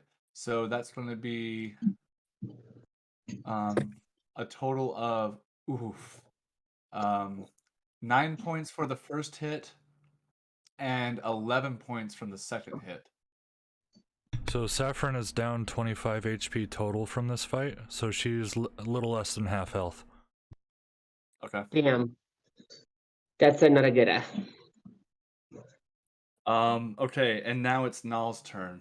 He's sort of like, as he's sort of trying to recover, he stands up using half his movement, and he's failing to like stand up straight. You nearly knocked him out of his fucking rage, and as he like, he opens his eyes back up, and then it all comes surging back, and there's a moment right before it that all 3 of you, since you're all close enough to notice, you see that there's this moment where there's a hesitation, like he goes to move, but his body like restrains himself, and after which he just lets out like a blood curdling, and he's going to use one attack to come up on. You know what? He's going to go right up on Saffron and make 2 attacks on you. So that's going to be 2 great axe hits. Okay, so that's a. Oh, so he got out of the entanglement? Oh, no, but he's going to take the damage anyways. So he has to move 10 feet to get to you. What Okay. happens when that is a thing? Let me read. So Tucker? he, Oh, go ahead. he not only is prone, so he'd have to use half of his movement getting up, and he has less. He has 10 reduced speed as well, so he can only actually move on his turn 10 feet total. He has 40 movement speed. Never mind, he can move 20 feet. I mean 15. Which is just enough. But he does take damage for moving, doesn't he? Yeah, but doesn't it take an action to get up? No. It just takes half your movement. Okay, fair enough. So he uses 20 feet of his movement to stand up, and then the rest of his 20 feet to, he has reduced 10 from being 10, hit by the bramble and then shot, and then halved feet. is 15. Right. So how much does the damage? I know he takes damage when he moves, though, right?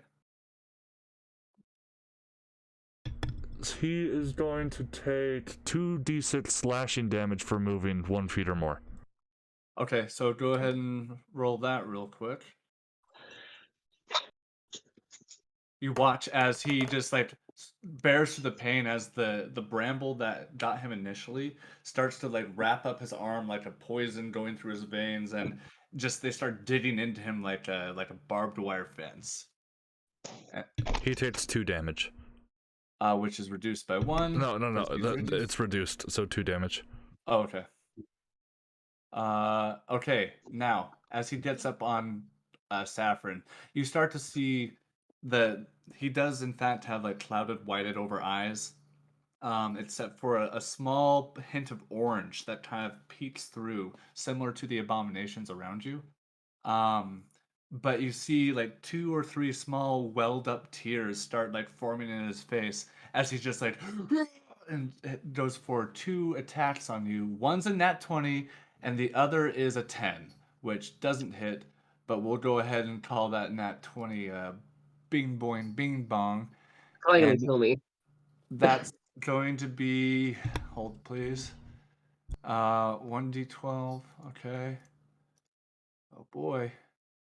Okay, not too bad. Not too bad. So 4 times 2 is 8 No, plus thank God. 8 plus 5 is 13. Plus the 2 from raging is going to be what number did I just say? 14? Yes. 14 points of damage for the crit on Saffron. She is on That, 4 if it HP. took it at 12, that would fuck me up. I would have been like at 1 HP. She's on 4. So Null, with tears forming in his eyes, just strikes down into your shoulder blade and just kind of totally puts you off your center. And then he goes again, but he tries to go for the neck, but you're able to move in just enough time, and it hits you in the shoulder blade instead. And at this point, you see as he pulls his axe back, the wagon behind you is getting splattered with your blood and Gliss's blood. It's just a fucking mess. Now, with that being said, it's Anglus's turn with Hendrix on deck.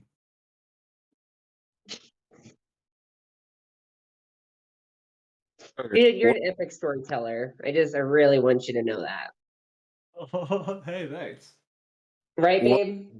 He is truly just, dude, you need to do a podcast with DM. That would be kind of fun, right? I'm in. I'm in.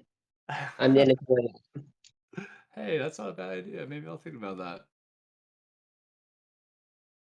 But English, you're on deck, man. What do you want to do? All right, You look over and Saffron is fucked up, dude. Just as bad as you. what are the other Zabambis doing?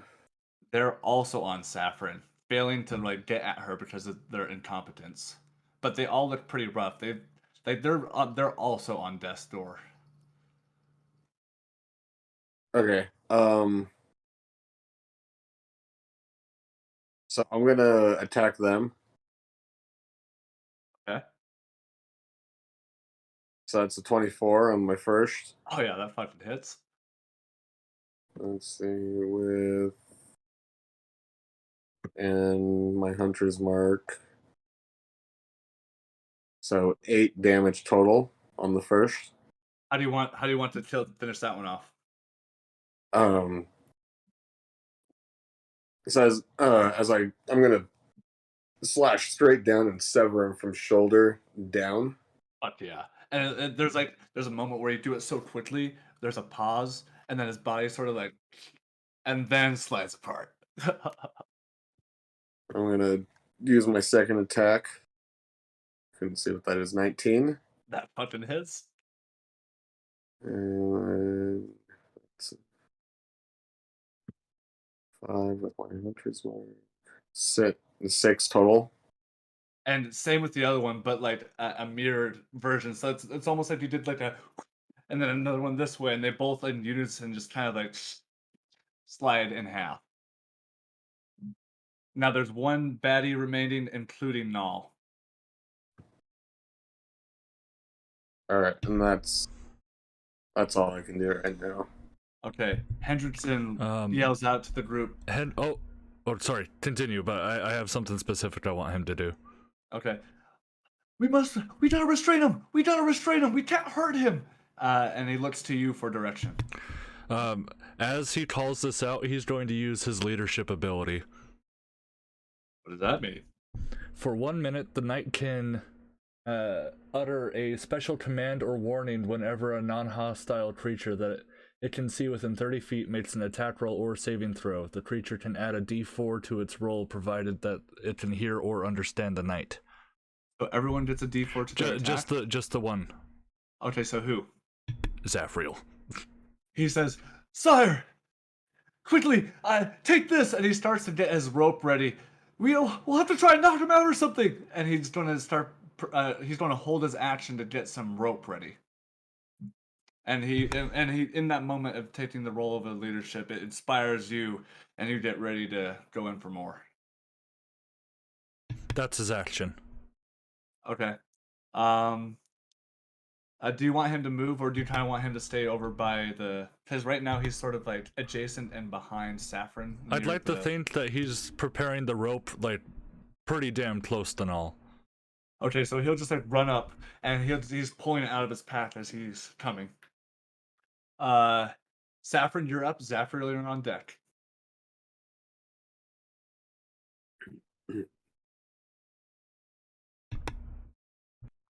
You're muted, Saf. Oh, sorry. Were you calling on me? Yeah, it's your turn. My turn? Okay. So, sorry, I'm a little high. I apologize. That's okay. It's been a bit of a stressful trip, and yeah. Anyway, Travel's hard for me and Riley too. Sometimes. it was just the dogs. Like we couldn't find anyone to babysit them or house sit, and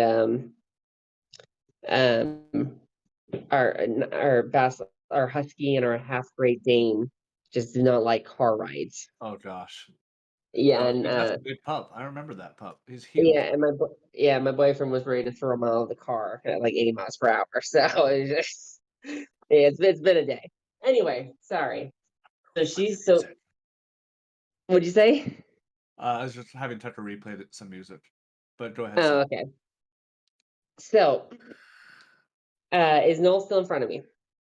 He is within melee range, yes. And next to you, basically, you have you, and then Null's in front of you. You have an abomination next to you, and then Endless is behind that abomination, who just slayed 2 sitting next to you as well, trying Oh, to finish wow. the third one off. I Also, just Null at this last point, when he took that hit straight on the forehead from Zafriel, it still has an impression of the hammer on his forehead, and he is looking pretty rough. He's about half health right now. I wouldn't say he's looking rough. He's looking he's looking rough. He's looking He's annoyed. looking retarded. He's looking retarded right now. Anyway, um, she's gonna pull out her short sword and her long sword, and she's just gonna scream, and I would scream, but I can't, because people. She screams, "If the Valkyrie are gonna take me to Valhalla, it will take both of us." So she screams as tears well down her cheeks, and her scream is rage, but also just absolutely supported by sorrow.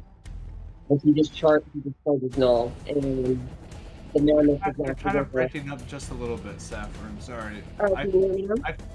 I can hear you, but it sounds a little muffled. Are we good now? That sounds better. Okay. What's the last thing you heard? Well, I kind of heard bits and bobs the whole time, but not enough to throw it all together. I need them. So she pulls out her short sword and her long sword, and she just screams out, "If the Valkyrie are going to take me to Valhalla today, we both are going there together." And tears just stream at her face, and her scream is like the base of it is rage, but what supports it and surrounds it is pure sorrow. And she just charges him and goes for the attack with both weapons, jumping in the air and bringing them both down at him. All right, roll for your attacks. So that's going to be a long sword and short sword. Yepers, pluses. Did you have Hunter's Mark on him? You moved it last Yes. turn, right? Yeah. It's still on there. Oh, Okay, you know what? longsword, you got a 26 to hit. Oh yeah, that fucking hits. Short sword is in that one. That's a miss. Okay. So that first hit's going to be how much damage? And then we have a d6 as well. Oh, you got that 9. But the 9 plus 4, so that 13. So it's actually going to be 2 plus 7 because that part of the damage is halved. So 2 plus 5, 7 plus 4, 11 points of damage to Null. Oh boy. That the longsword, as it comes down, it slinks right into his shoulder, and you go again for another hit with your offhand, and this is the nat 1. As he goes to block, he straight up uses his axe, and pure force of contact of like hitting a brick wall essentially. The short sword splits in half and breaks, and you now have like the hilt and like maybe 4 or 5 inches of like a short sword blade, and is now broken. I got fucking experience. And what was that, Saffron? I said it, you're giving me fucking chills here. Yeah, dude. Me too, man. So, with that being said, it is now. Do you want to use your movement or a bonus action? I'm gonna have my man from headhunting again. Okay. Charging and headhunt. Charging. Okay. All right. That's going to be a D20 plus. We said 4 originally, right? Yeah. Yeah. That's a 9 plus 4. That's a 13. So that Boulder is able to actually meet contact, but this time he was totally like saw it coming and uses his foot like you would to put on a child's forehead to stop it in place, which is impressive because this is a big fucking beast of an animal. So How big is it? the mammoth, it's probably stands up to about your hip or just above it. It's so probably like 4.5, 4 feet tall maybe. Damn, that's big for a baby. Okay, cool. Well, did you see its parents? Yeah, I can't wait. I'm gonna ride that next to the ground. So Some Lord of the Rings. Some sort of Rings bullshit. So after Zafriel's up, and then we got the bad guys. Heeding Hendrickson's orders, Zafriel is going to leap onto Null's shoulders and is going to hold him in a headlock. You're going to try and grapple him? Yeah, we both have advantage. Okay, so this is going to be a muscle off. Mm-hmm. So let's see here. He's going to roll at advantage. Oof, that's pretty high. Let's see. Plus his strength. You said this is going to be athletics plus 7. Ooh, okay. And do you want me to reveal? I have. Or do you want to? What was that? Do you want me to reveal first, or do you want to reveal first? I feel more comfortable rolling the die for this one. Okay. Oh! Natural 20. I'm gonna roll just in case for the pogs. Dude, that's fucking... Okay. Do you get 2 20s? 2. Yeah. 2 of them. You got 2 20s. Okay, so that is, that is a total of 26. Dude, that's good, because he rolled a natural 19 for a total of... 26, right? Oh shit, it's tied, dude. Okay, so you guys just sit there and basically are holding each other still at that point, occupying each other. And that's all that he can do right now. So he's just trying to hold Null back. Okay. Well, for all intents and purposes, we'll say he's grappled, but it's more like you're both like just hugging each other, basically, like MMA fighters do in the octagon. And I mean the exhaustion even at this point. Yeah, you see in. Zafriel, like veins are bulging, and you see like blood starting to come out from his ears. He's just trying to like, dude, fuck yes. All right, so with that being said, it's now the bad guy's turn. Seriously, cannot even believe 3 crits this turn at this freaking combat. So the one abomination is going to make its attack on Saffron, and that's going to be a total of 14, which misses. And then Null is going to try and attempt to break the grapple. So we need another contested athletics check. And we both roll at advantage. This time I don't have the +6.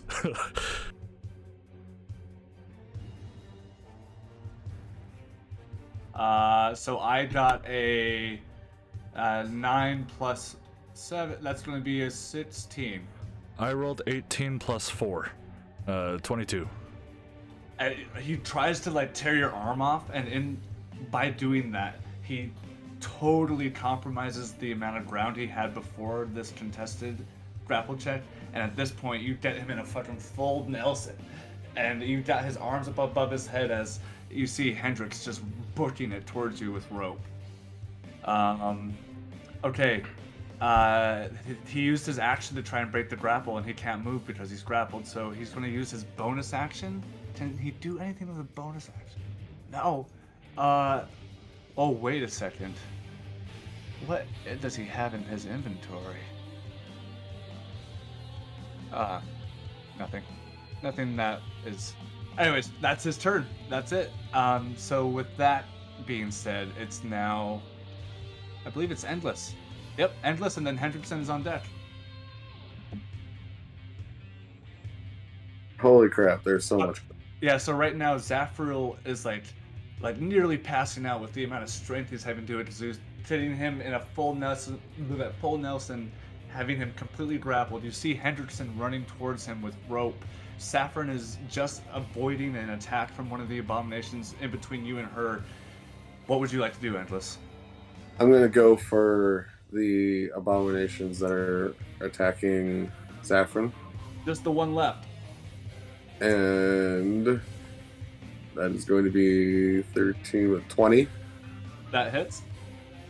Let's see, 1d plus my hunter's mark. 9. To hit or damage? Damage. Oh yeah. How do you want to finish this guy off? I'm gonna do like a spin around and slice at his throat and send his head flying into the distance. Okay. You kind of crouch low and like Link's up B.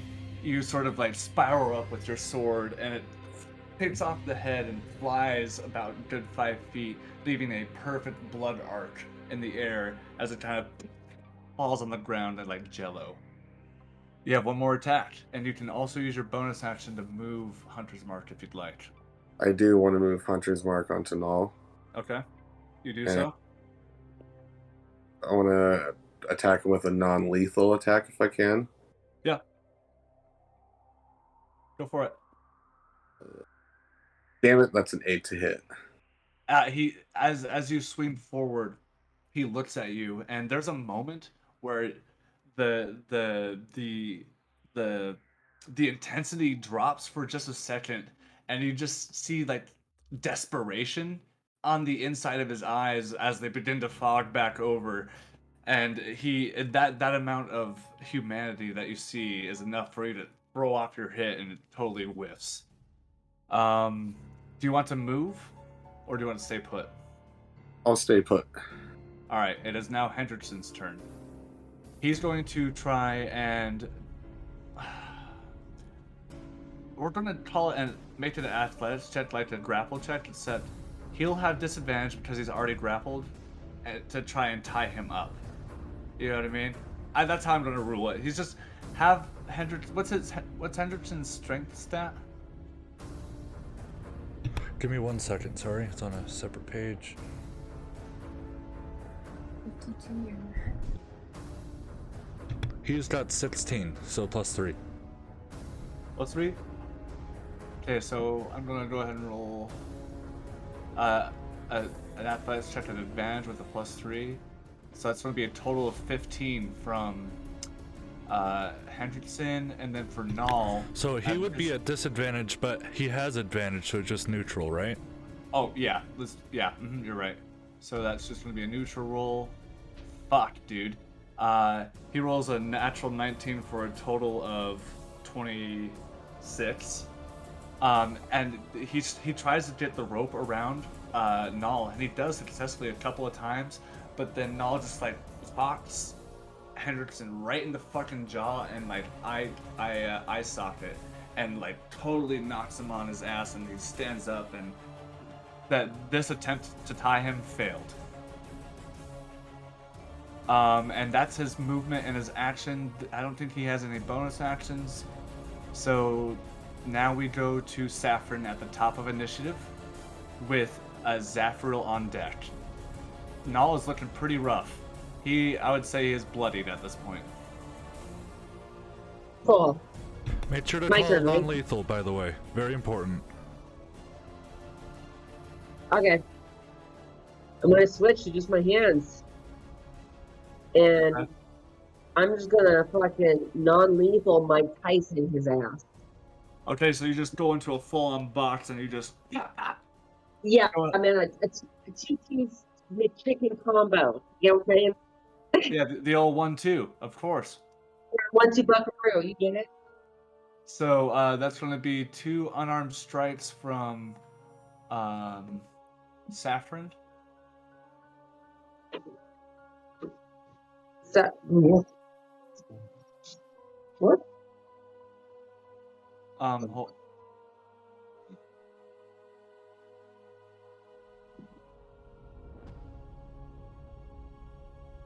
let's see here. What the? I'll do it real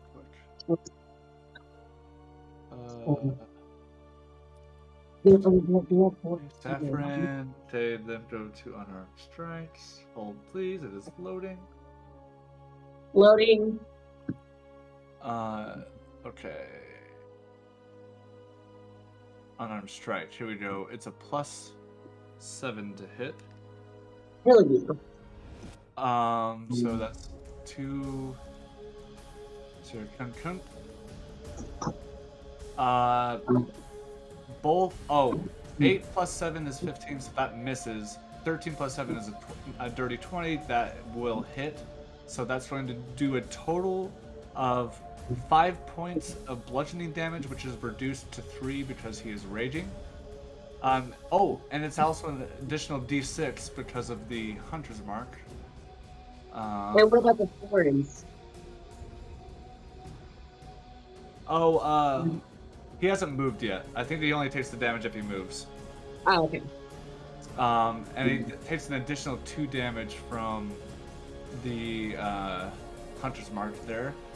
And he is looking pretty rough, guys. Yeah. Okay.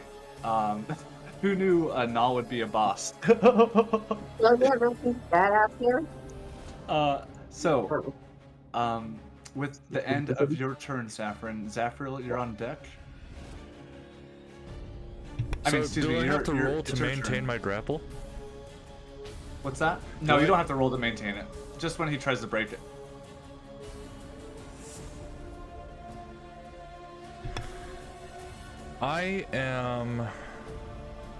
I'm going to hold my action Okay. to grapple. I don't know if this is something that I can do. I'd like to hold my action to grapple if he breaks. No, that's not a thing, right? You can hold your action to tackle. Or, you know what, you can try and keep him pinned, but maybe try and take him to the ground. That could be something you can do. Let's try that. Alright, let's do a contested athletics check again. At advantage, both of us. Okay, that's 17 for the first roll. Okay, so advantage, that would be 21. Oh, man, at advantage for me, that is going to be 13. I rolled a natural 6. So, how do you want to fucking get him to the ground? You have him grappled right now.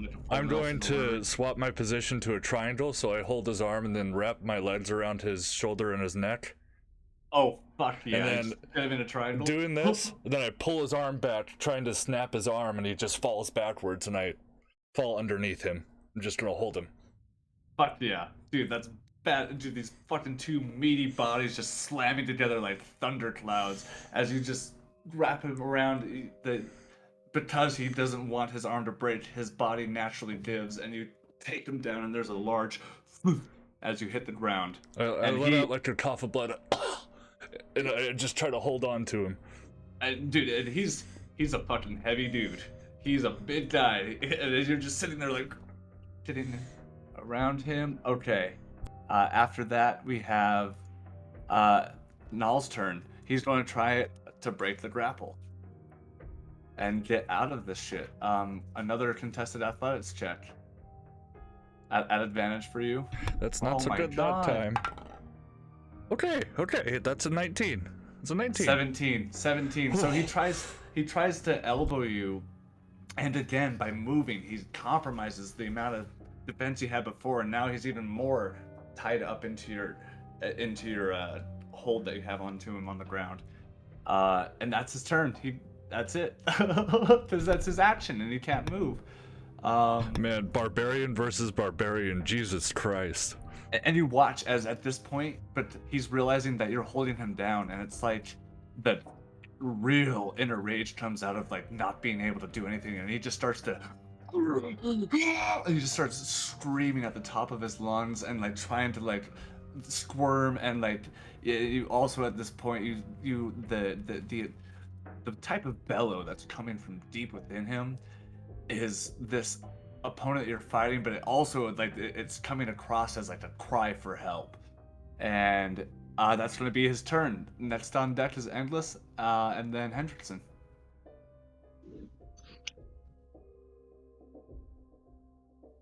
Beautiful. All right. Null's not looking. No, he's looking pretty fucking rough. Like another 2 or 3 solid hits, and he's out like a light. All right. Well, with another non-lethal attack, here we come, big boy, with a 22. It's at advantage because he's prone.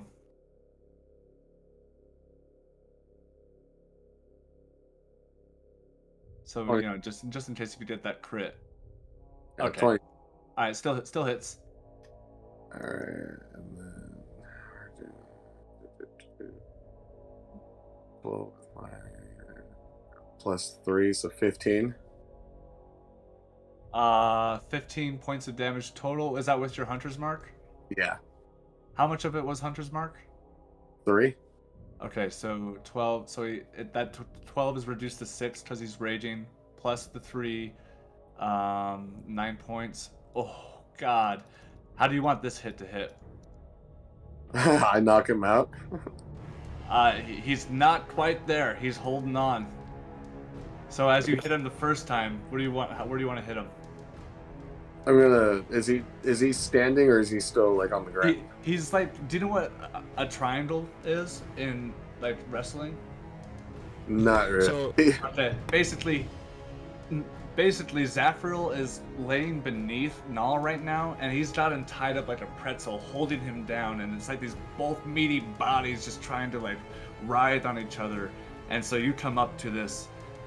How do you want to hit him the first time? The first time I'm gonna hit him with the blunt of my blade. It comes for hand into his chest. And as it does that, you watch how he coughs up blood, but the blood is like a black ichor and like something foreign that doesn't belong in there. And it's actually the first time you've seen blood come from Null. I don't think a single one of you have necessarily done anything that like has. He basically has like a bunch of cuts, not like a lot of major wounds, except maybe to his forehead right now. Yeah, if he comes out of this, he's gonna have a migraine for a few days. He might have lost a bit of his IQ with it. And Endless, as you pull your blade back, you watch as he like is still writhing in pain and like trying to fight like an infant getting out of its parents' grip. And as it's in those brief moments of struggle, you just like you sense a certain amount of like put an end to this energy around his writhing. It's a really complicated set of emotions as you watch one of your team members act in the state that they are. You have your next attack. What would you like to do? We're gonna attack. We're gonna grit our teeth, and it's a 17 to hit. That just barely hits. Go ahead and roll for damage. Non-lethal, of course. 9. So that's reduced to 4, plus your Hunter's Mark is 8.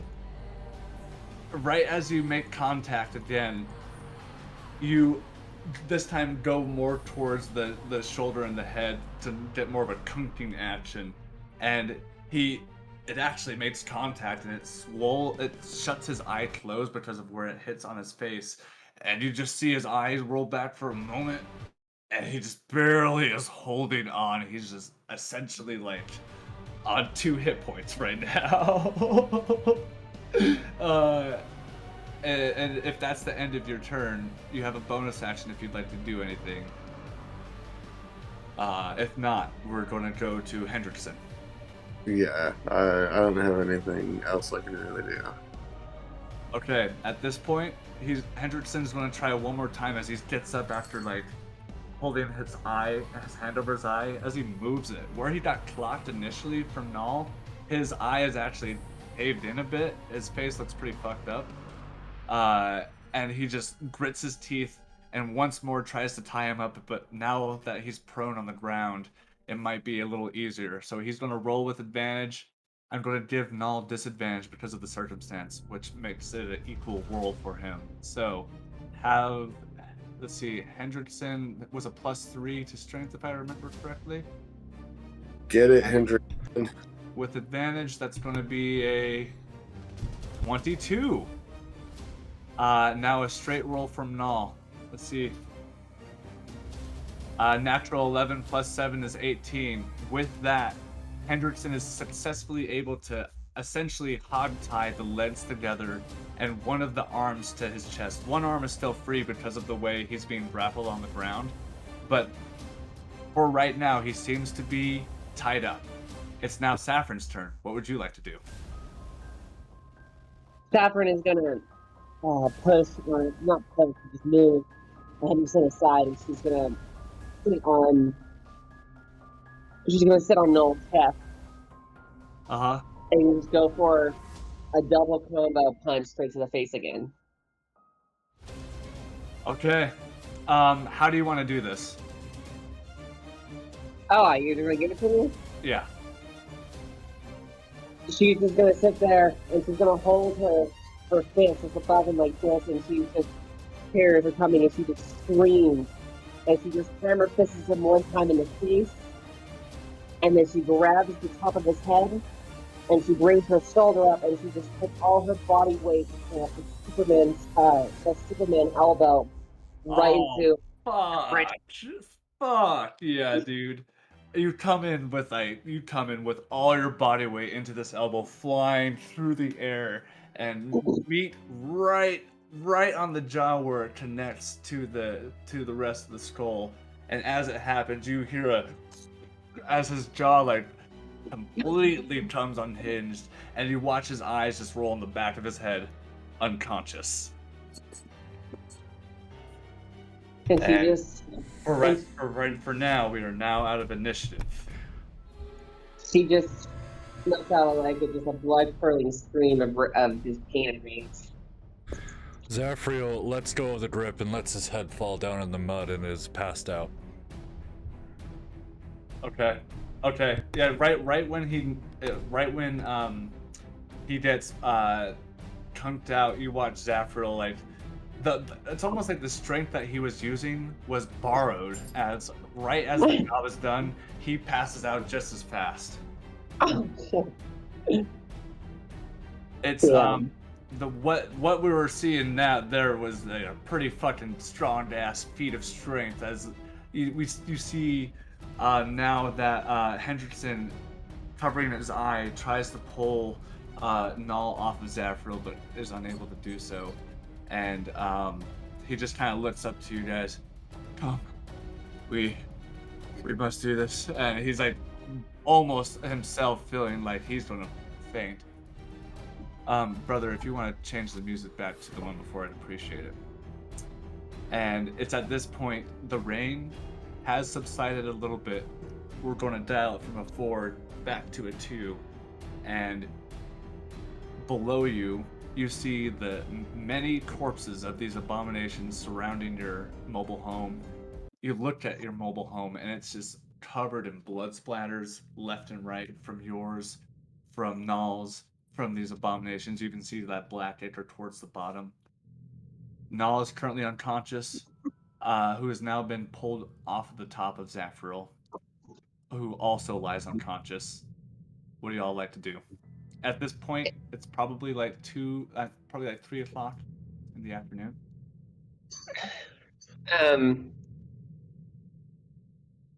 Saffron's just gonna fall to her knees next to Null and is just panting. You know, she's got blood pouring from her shoulder.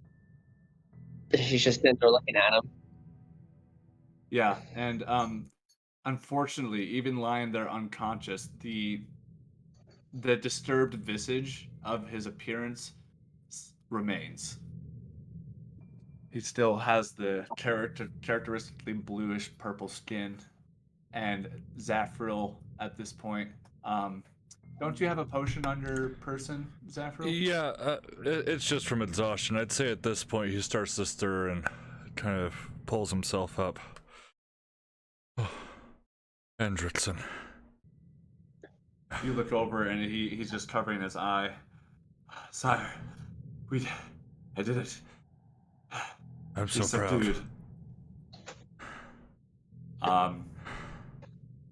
So as that happens, he says, "Well, we should figure out what to do with him." As he points down towards him, Null. Right. Oh, Saffron, come over here for just a moment.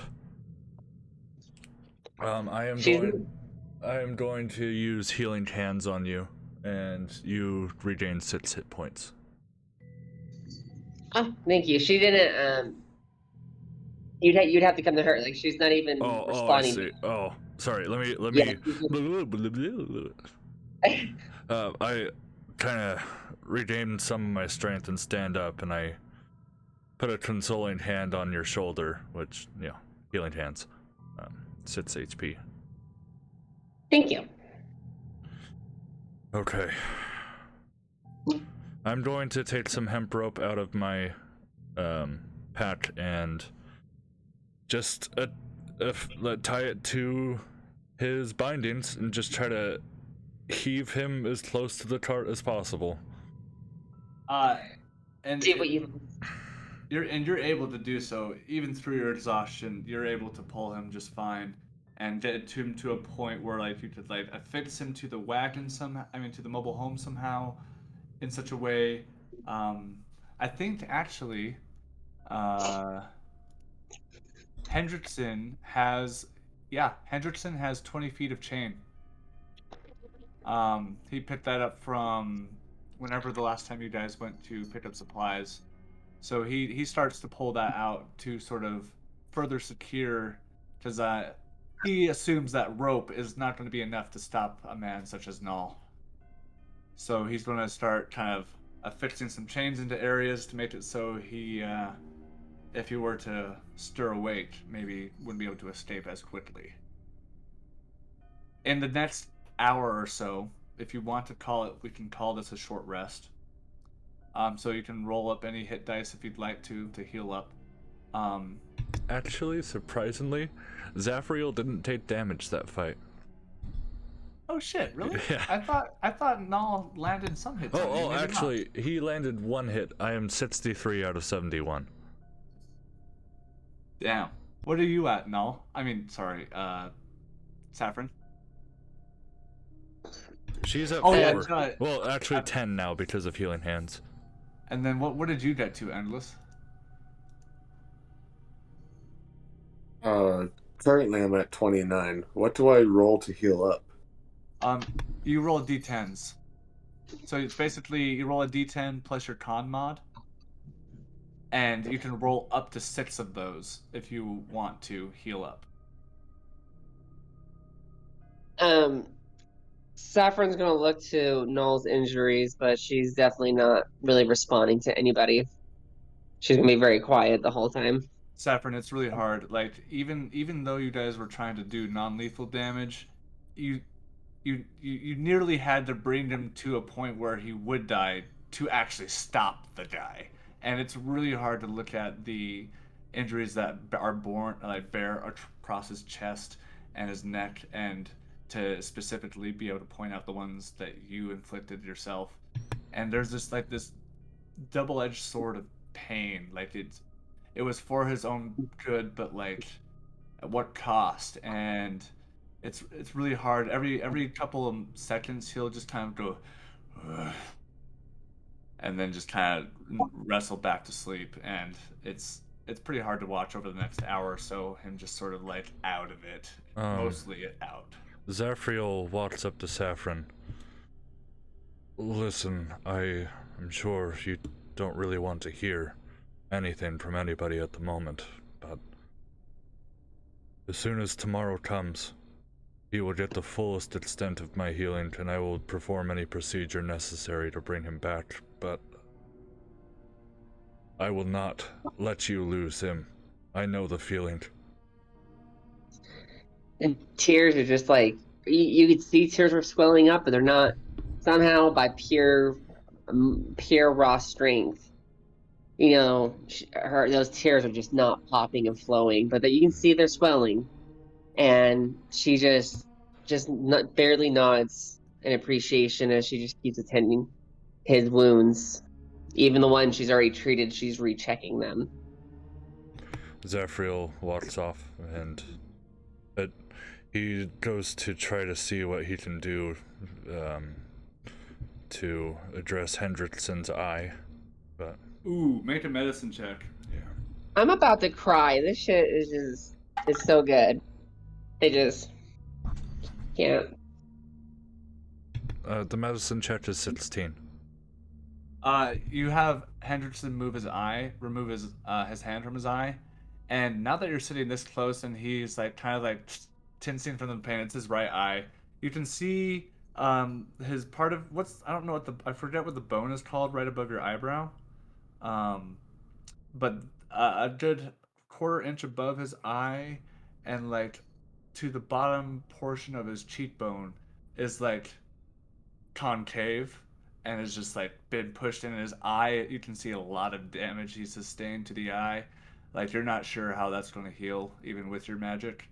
And even you just barely touching it, like when a mom checks your boo boo, it's just like and every time he winces he feels more pain, and you see now like a pus start to boil, like kind of gather in there. You probably want to get this taken care of.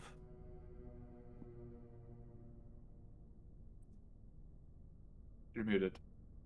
Oh, Hendrickson, take this. I'm gonna try to search around for something to bite on. Easy enough. You're able to find like a large, not large, but a branch stick wide enough to be able to, you know. I am going to apply a wheat salve to the eye, which is a 1d4 plus 1. Okay. But just some type of antibacterial cream. Okay, so you can go ahead and roll that for the heal, but I also want you to make a surgical tools check Okay. to see what you can do for now, to patch him up, and then maybe tomorrow look into healing. Okay, so that's 3 regained hit points, and Okay. then the surgeon's tools check will be... Sorry, 1 second.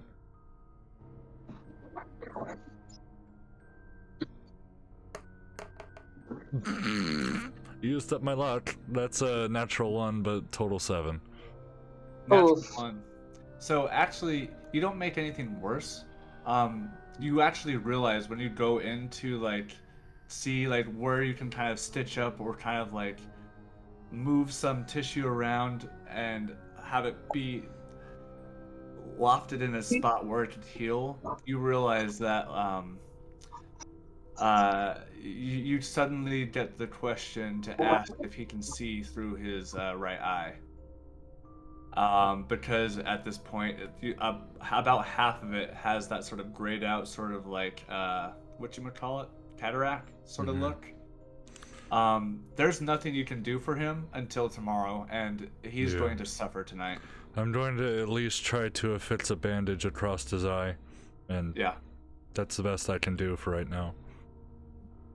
And he toughs it as much as he can, but his composure is not easily held at like yours or Null's.